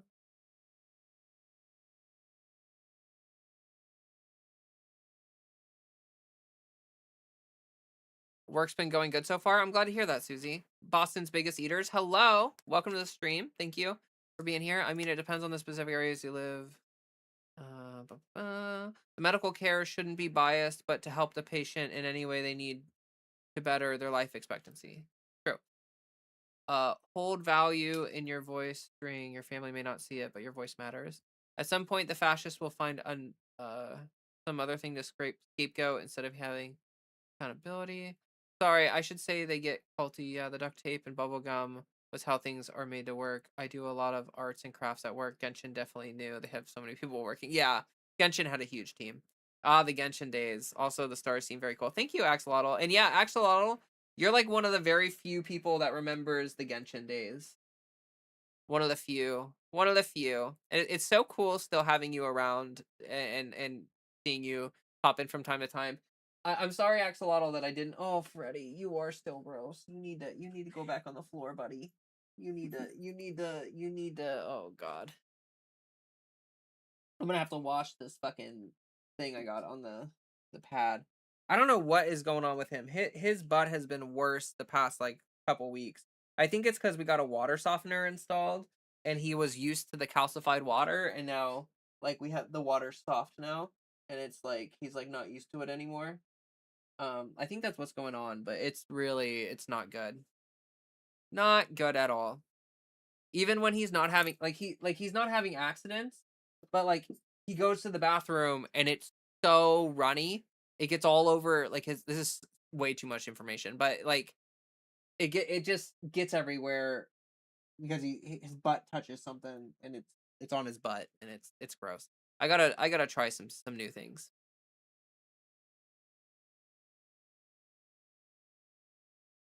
Having to fit some binary checkbox to get HRT and non-binary person is bonkers. True. Finding that flow, making that thing an extension of your body. It's not just prop manipulation. It's about bodily incorporation. Thank you, Grace. That's a great way to say it. I should have told them MTF binary to get estrogen. I'm so stupid to be honest. For my own, I understand, and maybe you can get a second shot at that. You know, like I do hope you get a second shot at that. I'm sorry that you were denied care for being non-binary. I think that's really dumb. I do love that dance. I rejoined a fire performance troupe the year for the year. Oh, you joined a performance troupe. That's awesome. That's so awesome.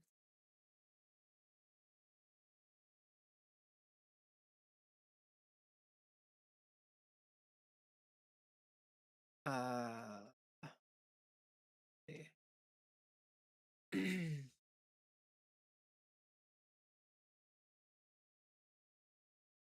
no writer.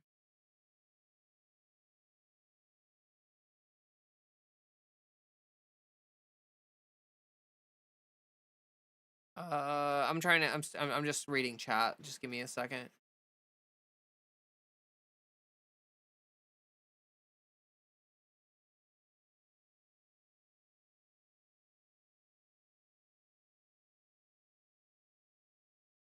Oh, I guess what I mean is that storytelling in things like movies, for example, with it tell the same type of story.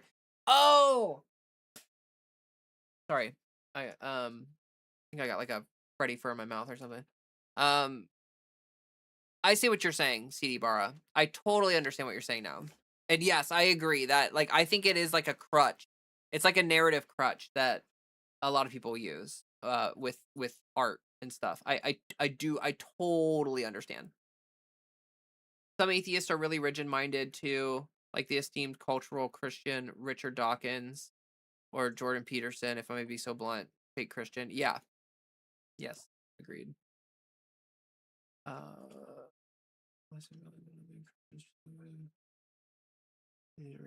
something. You gotta understand though, anytime I meet a Christian, they're the worst person. Oh boy. String, I'm sure that you live in an area where there are a lot of like really ignorant, horrible people that say they're Christian. But honestly, I would say those people probably aren't Christian. Like a real Christian would not be super racist and homophobic. So like, they're like culturally Christian, but they're like not authentically following the teachings of Jesus. You feel? Don't give up corn, even if it's just in your heart. Keep your transition. Yeah, yeah. I mean, you can do it without HRT too. What a doctor wants. You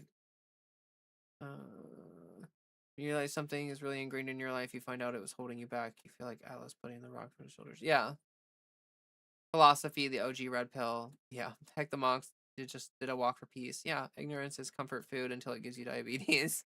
True. Nice to see you on Twitch. I never noticed streams on YouTube. Oh, Zectafin, thank you for being here. Sorry that I did not get to your chat super quickly. Yes, I'm trying to catch up on chat right now. Therapist reference, gender dysphoria diagnosis. Part of my heart is with you.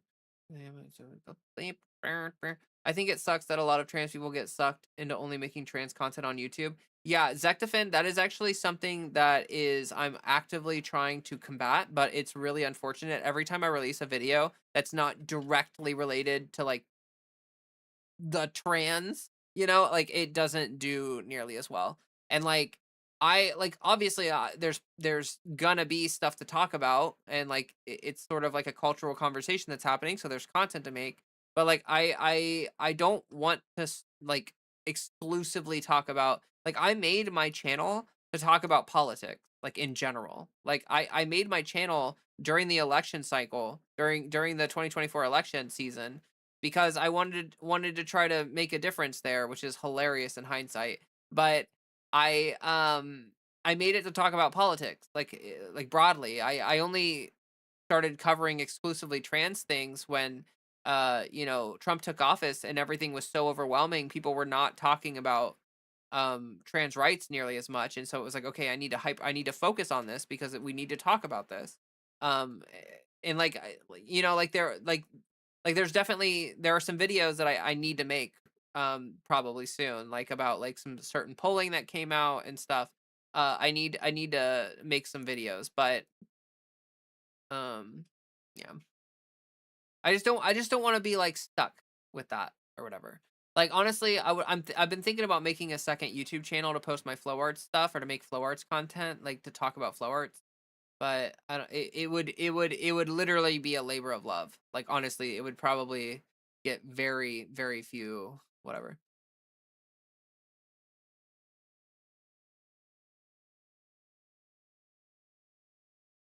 Good. Had some pizza. Looking at probiotics. We've had several cats with runny poos. Yes. So the thing with Freddy is that I've tried things. So his IBS was triggered by a surgery, by antibiotics in a surgery. And so for the longest time, I didn't think it was IBS. I thought it was like I thought that like the antibiotics really screwed him up, right? And like messed up his gut biome. So I tried a bunch of probiotics, I tried a bunch of stuff for Fred. And it took a long time for me to realize that no, it's actually just IBS, but he also still has really runny poo. Um so, like, now that the IBS is under control, he's not having accidents, but he still has really runny poo. So, I am gonna try, like, now that he's on the medication, I am gonna try some of that stuff. I've already tried one thing. It didn't really work. But like, I am gonna try some different kinds of treatments. No, Fred, you gotta stay down there, buddy. I'm sorry. I know. I know. Um, Yeah, but like one thing I'm gonna try actually is pumpkin. I've heard some really good things that if you get like some baby formula, like some pumpkin baby formula, and like just very small amounts of that can be very soothing to the tummy. So I'm gonna try stuff. I'm gonna try stuff for sure. I haven't found out a whole lot of fish. You can get. I think you meant probiotics. Without a vet, it's great for diarrhea in cats.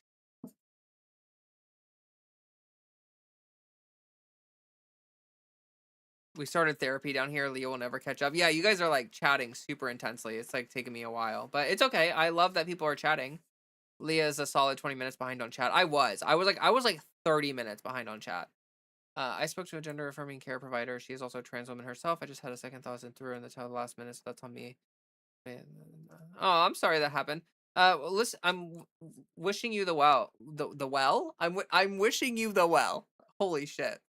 I honestly thought Jordan Peterson was Christian because of his grift, and then I heard no, yeah, like I mean, on a surface level, it's easy to think that, but clearly when you look into it even for a second, he's not really a Christian. Dawkins denied trans, but it's in the newer biology books. If he was earnest, his learning would have kept evolving with the science instead of staying biased. Yeah, yeah, he became rigid. Dawkins became really rigid in his thinking, which is unfortunate. Like, that's the kind of dogma. That's what I'm talking about. Like it's the same thing that religious fundamentalists do. Like, see, I try to make that distinction. Not all religious people are religious fundamentalists, but like uh Dawkins essentially did the same thing that religious fundamentalists do, but with his own personal beliefs and understandings about like science and the world, and which led him to become transphobic, which is really sad because you should always be willing to accept that you might be wrong on something, and he wasn't willing to accept that. His ego got in the way. Spreading awareness is an important cause. True. Do the flow arts once a month so you're not overdoing your workflow. Yeah, Ashlyn, that is part of the reason why I haven't done it, because I'm like I'm getting to the point where it's getting easier for me to keep up on the YouTube channel. Like I really want to put out more videos. Like I feel like I'm getting more confident that I can, like, the streaming and stuff. Like, yeah, I can keep up on this. Like like the 3 streams a week. I know that I missed my gaming stream. It was honestly, I was really tired, and I couldn't shave, and I didn't want to do like a no face cam stream because of electrolysis. I had to like not shave. In the future, if I have to, like, when I do electrolysis and I can't shave, I'll probably just wear a mask on stream. And I understand that people are gonna pop into chat and think that I pop into the stream and think that's super weird that I'm like wearing a mask on stream. But I hope that they understand that, like, I just really don't want you all to see me like with like partially grown stubble or whatever. Like that's like peak dysphoria for me. Like, I was able to shave after electrolysis today, and that's actually kind of a huge thing for me because after laser, like when you go to laser, like the hairs like explode because like the laser like heats up the hair and it like explodes basically. That's what happens. And it gets, like, it doesn't come out of your skin. Like, a lot of them get stuck in your skin because your skin gets inflamed, so your pores get really like tight, like the fluid, like makes your pores smaller, and then the hair explodes and it gets trapped in your skin for like 4 days until your skin heals enough that you can kind of get the hairs to come out. But honestly, like, that is like one of the worst parts about laser. Like the 2 or 3 days after laser where you can, like, it's like feels really rough, and it's like it looks really bad because it makes your facial shadow worse because, like, the hairs are like exploded and stuff, and it's so bad. And honestly, like, I'm so thankful that after electrolysis, I can just like shave and put on some freaking makeup and I just like don't have to worry about it. It's kind of better that way. Like, just growing it out for a few days beforehand and then having the treatment and then just like, anyway. I think some very aggressive billionaires hiding behind religious, all of us is religious. They make packets for dogs and cats that have pumpkin and other stuff that's good for tummies. Yes. I've looked into it, and like, so the stuff that they make for pets, like, they do like a markup for pets. It literally, like, you can literally just get baby food and it's like literally the same stuff that they put in like the pet stuff, but they just charge you more. Um like, it's like when you go to the store and buy baby food, it's cheaper than buying the stuff at the pet store. And I've heard that from people at pet stores who've told me to do that. Save some money. A bunch of the atheists denying science and being transphobic helped me be more open-minded about religious people because I'd rather stand with a progressive Christian than a bigoted atheist. Yo! True. True. A good video can be clipped from this live. Yeah, Ashlyn, I was thinking about that too. So I'm gonna toss in like a why hello there. And I might record an intro and an outro like separately from what we talked about, and then I'll probably make a video that's like Leah talks about like life or gives life's advice for like an hour, and then I'm gonna like just make a video out of this. Honestly, like, I was gonna record a video tonight and I had some good topics that I wanted to talk about, but honestly, just like the super organic conversation that happened tonight was really lovely. And I think that it like I got into it. Like I'm freaking like going like I think that this would be make a really great video. I don't know if it'll do well in the algorithm, but we will see. Maybe I can do like a really clickbaity title or something and make it work. Like, honestly, like, I feel like for the stuff that's, like, news related, I'm gonna be less clickbaity. Like, if I'm talking about, like a trans news related thing, I'm not gonna be doom pimpy or clickbaity about it as much because I want to try to, like, not do that. But also, like, I do think that, like, I should try, like, on my content that's not necessarily super queer related, like the "Art is Dead" video or whatever, like, maybe I should have tried doing a little more clickbait with that. Like, the stuff that's, like, it's not really serious, so, like, it doesn't really matter as much if I clickbait it. Like, that might help those videos do better, so I probably should try that. I totally get it, the not being able to shave for electrolysis is peak dysphoria, yeah. Getting my first laser appointment the other week ago gave me so much yay-phoria, loved it, tickled so much for me. I'm glad that it was a good experience for you. Laser was really painful for me, um, like, it definitely like, I'm glad I got laser, for sure, but it was really painful and, um, the after effects are pretty brutal, at least for me.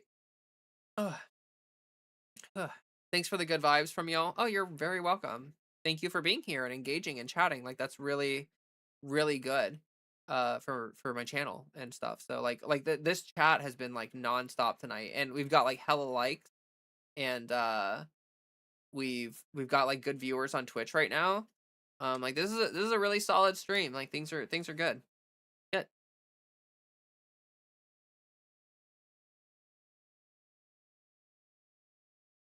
I really enjoy your streams, Leah, thank you for such a cool space. Thank you for being a part of it, because like, literally, this would not exist without all of you. So, like, the fact that you're all here, like, I love my community.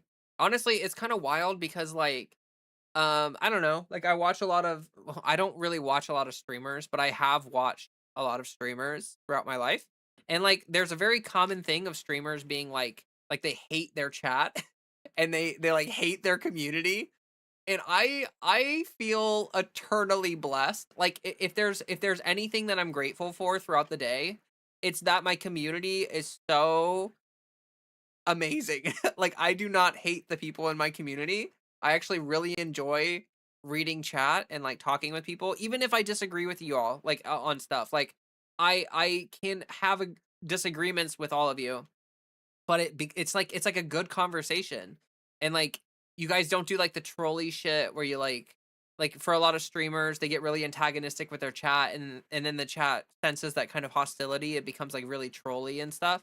Like, but I think it's because I engage in such good faith that I sort of just, like like, if I treated you all like crap, a lot of the good people that, like, make the community good and, like, have make these conversations possible, all of you would leave, and all that would be left would be like the worst people ever. And so I think that actually when streamers are mean to their chat, they like they like self-select for a shittier community. We talked about interesting things, all right, like the billionaire dude dying during peen enlightenment enlightenment procedures. That's such a funny way to say that. Holy shit. Speaking of facial hair, is it normal for facial hair to keep growing on HRT? Yes. Yeah.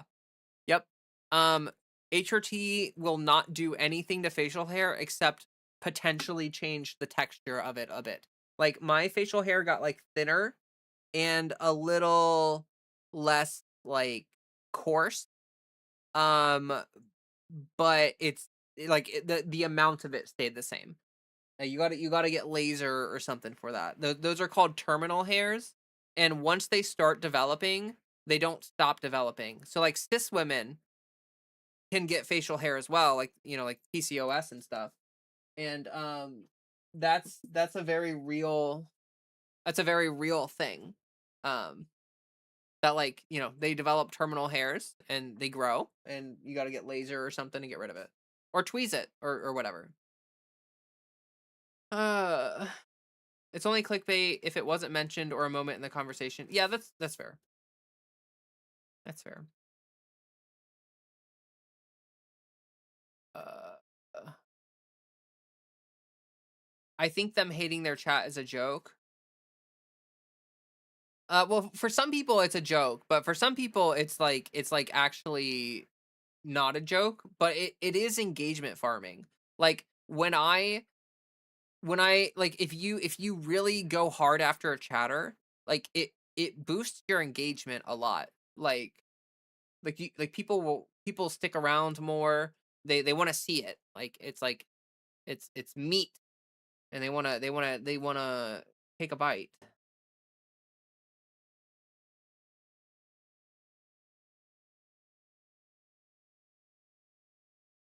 I love your YouTube videos. Thank you. I want laser, but there's so much I need to take care of first. Yeah, it's I understand. I understand. I mean, like it took me a long time. Like I got laser, but then like that shit was expensive. I paid on that for a long time, and I just like I had some remaining facial hair that I've been dealing with for over like kind of a year now, and like like the past year I've been shaving daily and concealer and stuff. It's so fucking annoying. I'm so excited to hit the point where I don't have to shave every day. Like I literally cannot imagine what that's like. I have no idea what it could possibly be like to not have to shave literally every single day. And like it sounds incredible. Honestly, it sounds amazing. Shaving is like one of my least favorite things to do every day. I hate it so much because it does like you can shave, but you still have like you can even see it in my fucking videos. I'm wearing concealer, but there's still like a little shadow that comes through. And sometimes I use color corrector, but I still feel like you can see it, and it's like it drives me up the wall. Poi looks mesmerizing with fire. Would go really hard after the technique is down. Yeah, I love Poi. Poi's really cool. I don't really spin Poi, but meh. Lincoln draw stuff. Hello. Lighter hairs with the amount and age you have rough origin hairs. Uh, my hair is obvious after 6 years of hours of shaving. Sometimes I feel like, what's the point? Like I could wear if I'm close. He said he's crazy if I'm on the string. Laser. Laser can be a boost vibe. It will also help for in the future.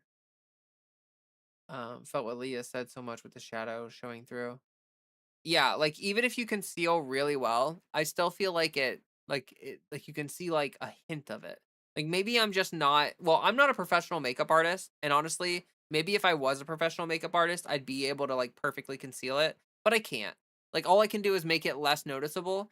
So, like, electrolysis is gonna be the thing that gets me to the point. The only experience I've ever had so when you get the laser, your hairs explode, your face swells up, we talked about this, and then the hairs fall out, right? There's like a 4-week period after laser where you're completely actually I sort of lied to all of you. I do know what it's like to not have to shave because like for like 2 weeks after laser and after the hairs fall out, there's a period of time where you literally like don't have to shave because like all the hair is out, like has fallen out. Now, that's not necessarily true for me because like I have a mix of like darker hair and lighter hair. Like my facial hair is like not all perfectly dark. Some of it's blonde, some of it's black, some of it's brown, some of it's a mix of different like tones or whatever.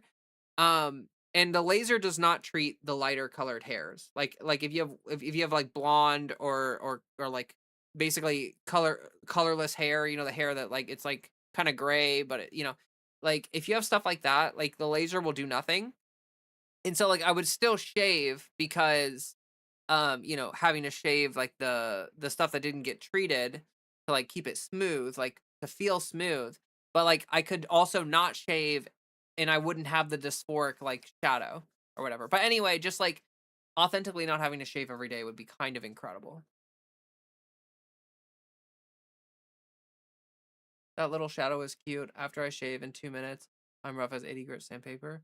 Well, yeah, this is leftover. Like, I mean, I have pictures of me pre-transition and I had like the full beard and stuff. So like I had a lot of facial hair. Laser definitely helped for sure. For sure. But it just didn't do the trick. This may sound weird, but like I have no idea how to shave like at all. I don't even have any shave tool or whatever they're called, or razor. Okay. I would recommend, you know, if you want to, you can shave. If not, don't. But, it's not that hard. It sucks. Like, I find it annoying and irritating, and it makes me dysphoric to have to shave my face. Like that in itself is a dysphoric thing. Um, yeah.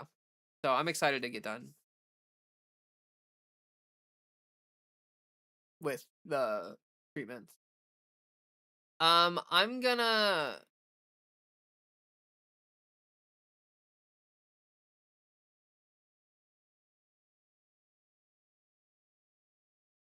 I think I'm gonna record an intro for a video, and then I'll do like an outro, and then I'm gonna make a video out of this stream.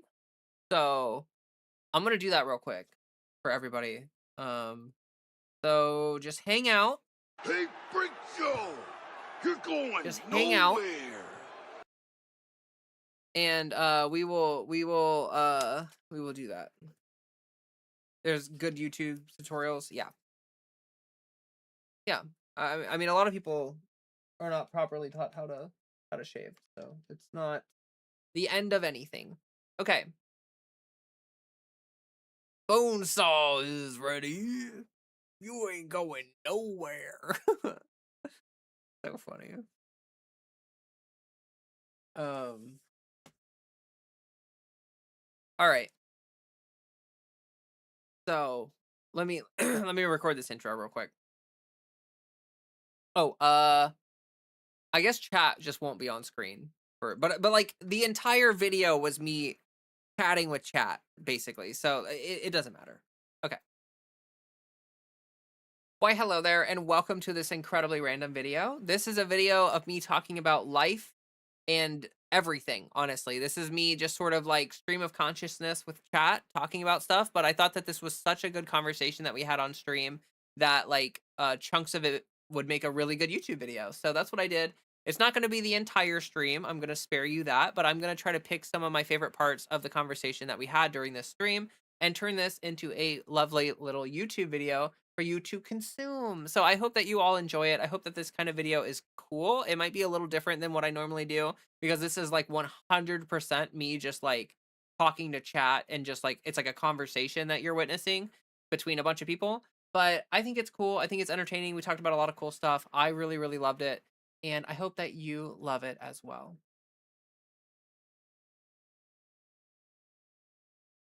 Oh, I will say that chat is not on the screen because I did not think that I was going to turn this into a video, but we are. So there's no screen chat, but I read so much of chat in the video out loud that like I think you'll get the gist. Like I think you won't really miss anything.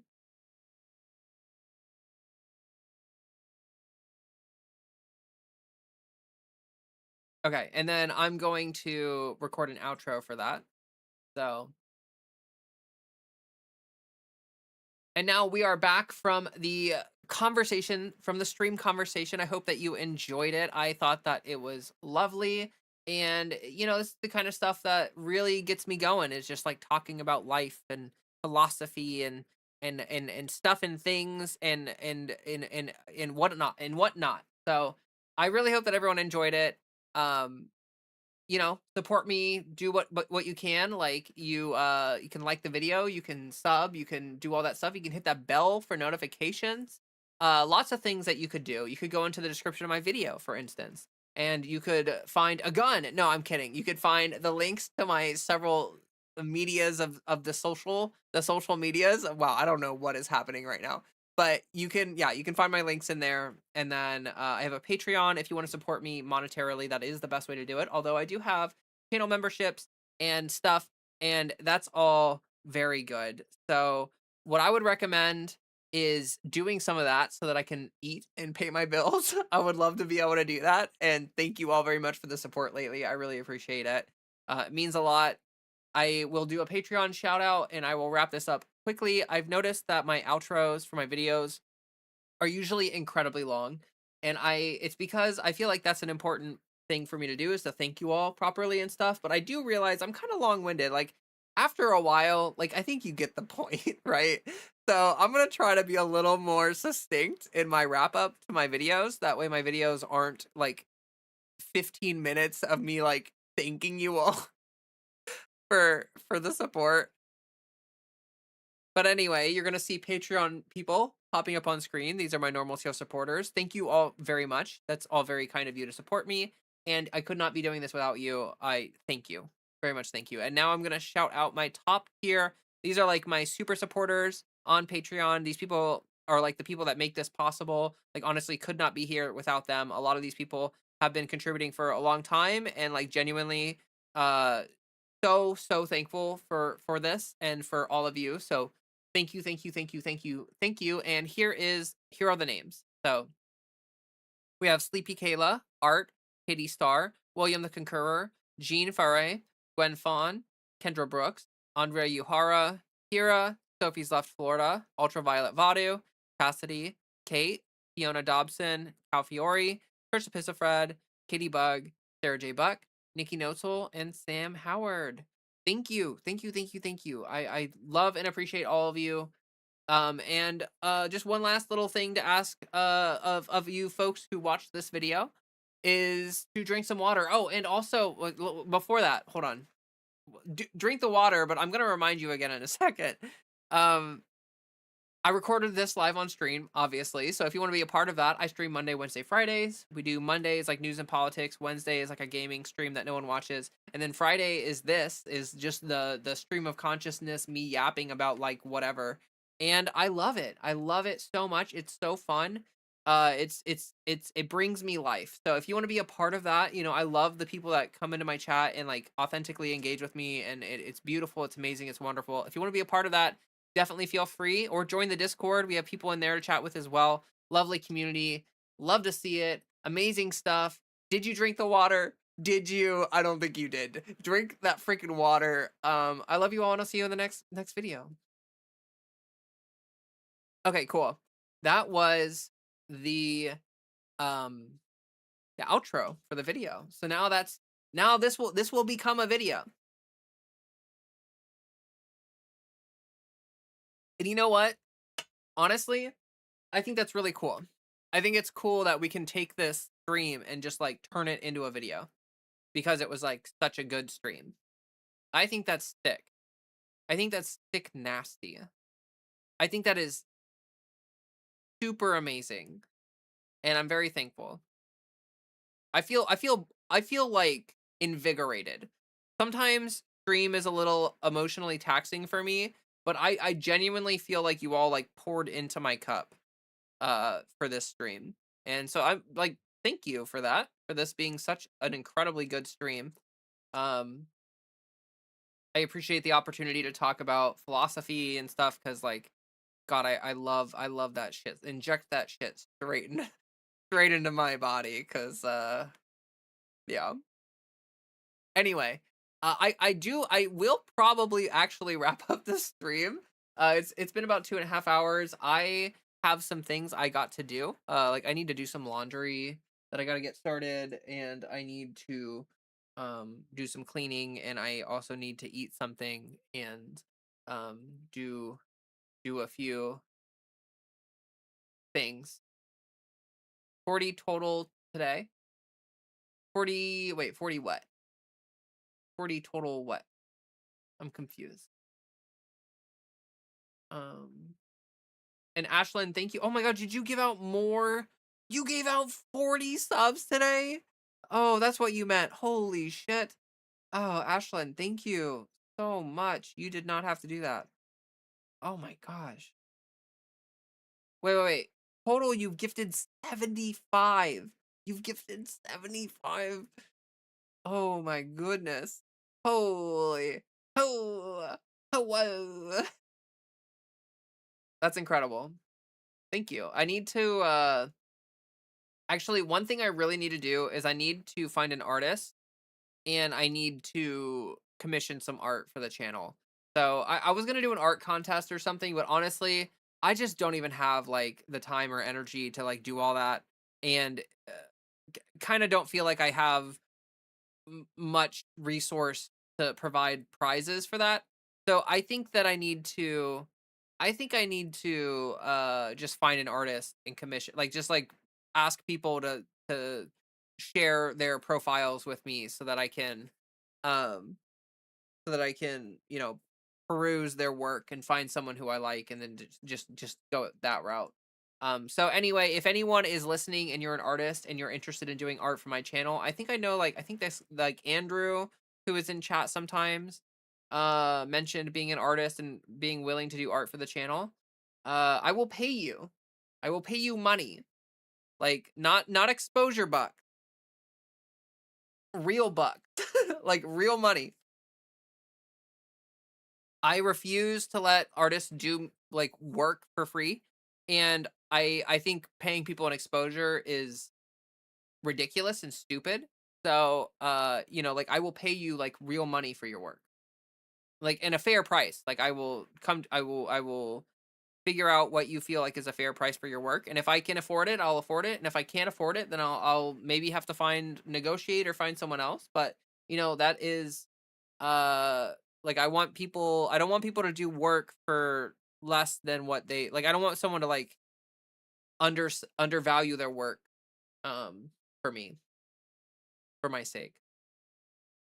Anyway, here, yeah, I'm gonna stand up real quick because I need to stretch. Oh my god, my legs hurt because I sat for 2.5 hours. I did not stand up at all. Oh gosh. Oh gosh. Oh, gosh. Oh, I don't know if you heard my hip pop, but my hip just popped. Submit on the Discord. Yeah, I'll do like an announcement on the Discord for sure. I'm sure there's lots of people in the Discord who are artists. I can write, not well, but I can write. Can't draw that great. Yeah, I can't draw at all. I've never had good art skills like that. I can do movement art, but I can't draw. Like I can draw shapes in the air, but I can't draw on paper. Love and healing, allowing us to hear you. You're part of your shared therapy. Oh yeah, that's true. These streams are invaluable for people such as me who don't know any trans folks IRL. Aw. Yeah. No, I love that. I'm really thankful that I can make a community space. Like honestly, this was something that we were talking about in the Discord because like, you know, like we have to like be really mindful about managing the community spaces because like cis het people can just talk about like cis het stuff whenever wherever, like they have endless avenues to talk about that shit. We have to cultivate our own spaces to have these conversations. Like we have to go out of our way to build community spaces to be able to have these conversations in solidarity and unity and uh reciprocity and that's that screwed up saying that word, but whatever. Relatability, whatever.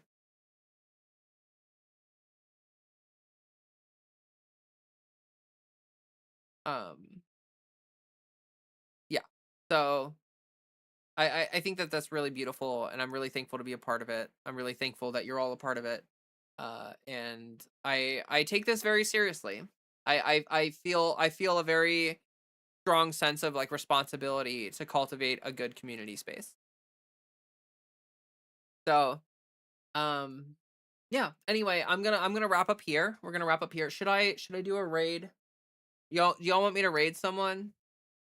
Here, I want to try this thing, by the way, where can people can suggest, because like I just raid some random person usually, like I just pick some random streamer who's online and I'm like, here you go. But I would love it like if you all have like people to recommend me to raid, like if you have someone you would like me to raid, I would rather send you all, like, you know, you get an opportunity to like uh shout out a creator you like, and I can send some people their way. I feel like that's more like a better use of the mechanic. Was such a lovely night. Agreed. Agreed. Lovely stream. Amazing stream. Markiplier is streaming Poppy Playtime. Okay, well, he does not need my help. He does not need my 35 viewers. he I think Markiplier will be okay. Honestly, I have a strong feeling that some of you might find your way over there, even if I don't raid him. um. Oh, okay. I'm getting shared a link. Here. I muted system sounds, and there is.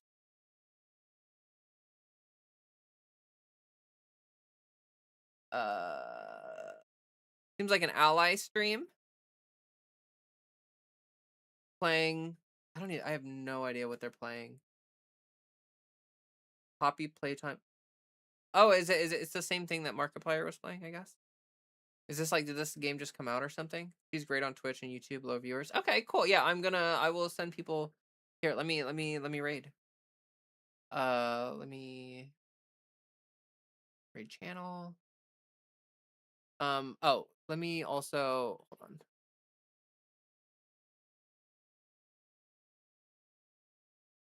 Oh, I gotta hold on. Sorry. Why is it not update? Why does it not do that? Oh, there it is. Okay. And then, oh gosh, it's so annoying. I have to constantly have to resize this. Oh. Okay, that's pretty good, right? And then I'm gonna unmute the stream, and then I will wait. Enough space for me to get between there, so I have no idea, honestly. How do I wait? Didn't I hit raid? Not Why in is it here, not? right? Why is it not? Oh, I have to search. Okay. No, Oh, it's right there. Okay, I get it. All right, right. come on. Art. Okay. Sorry. Give me a sec.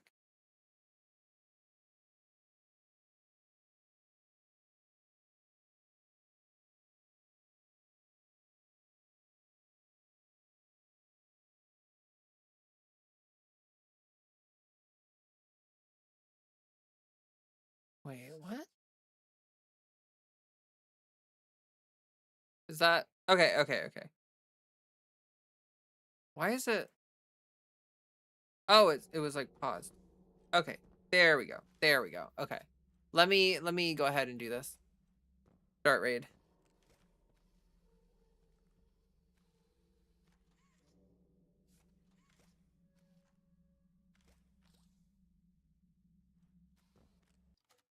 And raid.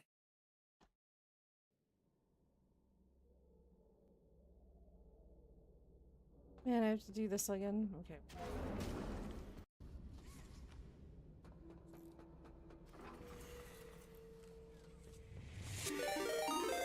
Is this like a Five Nights at Freddy thing? Leah Pasaniti, welcome in. Thank you for the raid. Let me give you a shout out real quick. Hold on.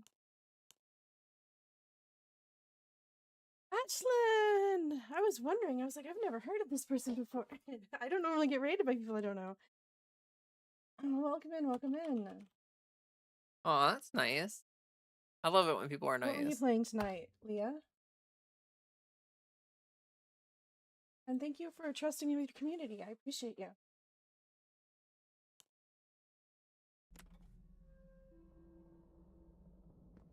Okay, let me try to figure this out once again. I think... Yeah, that's what... This one Cool. has to go first. I'm gonna continue ending the stream here. I don't know where to send YouTube folks. I don't know. Maybe we just don't do a YouTube raid or something. You do Then this one. Go do whatever you want. No, don't do that. Oh no, I did it again. You've got to be kidding. Oh, The YouTube raids never seem to really work. So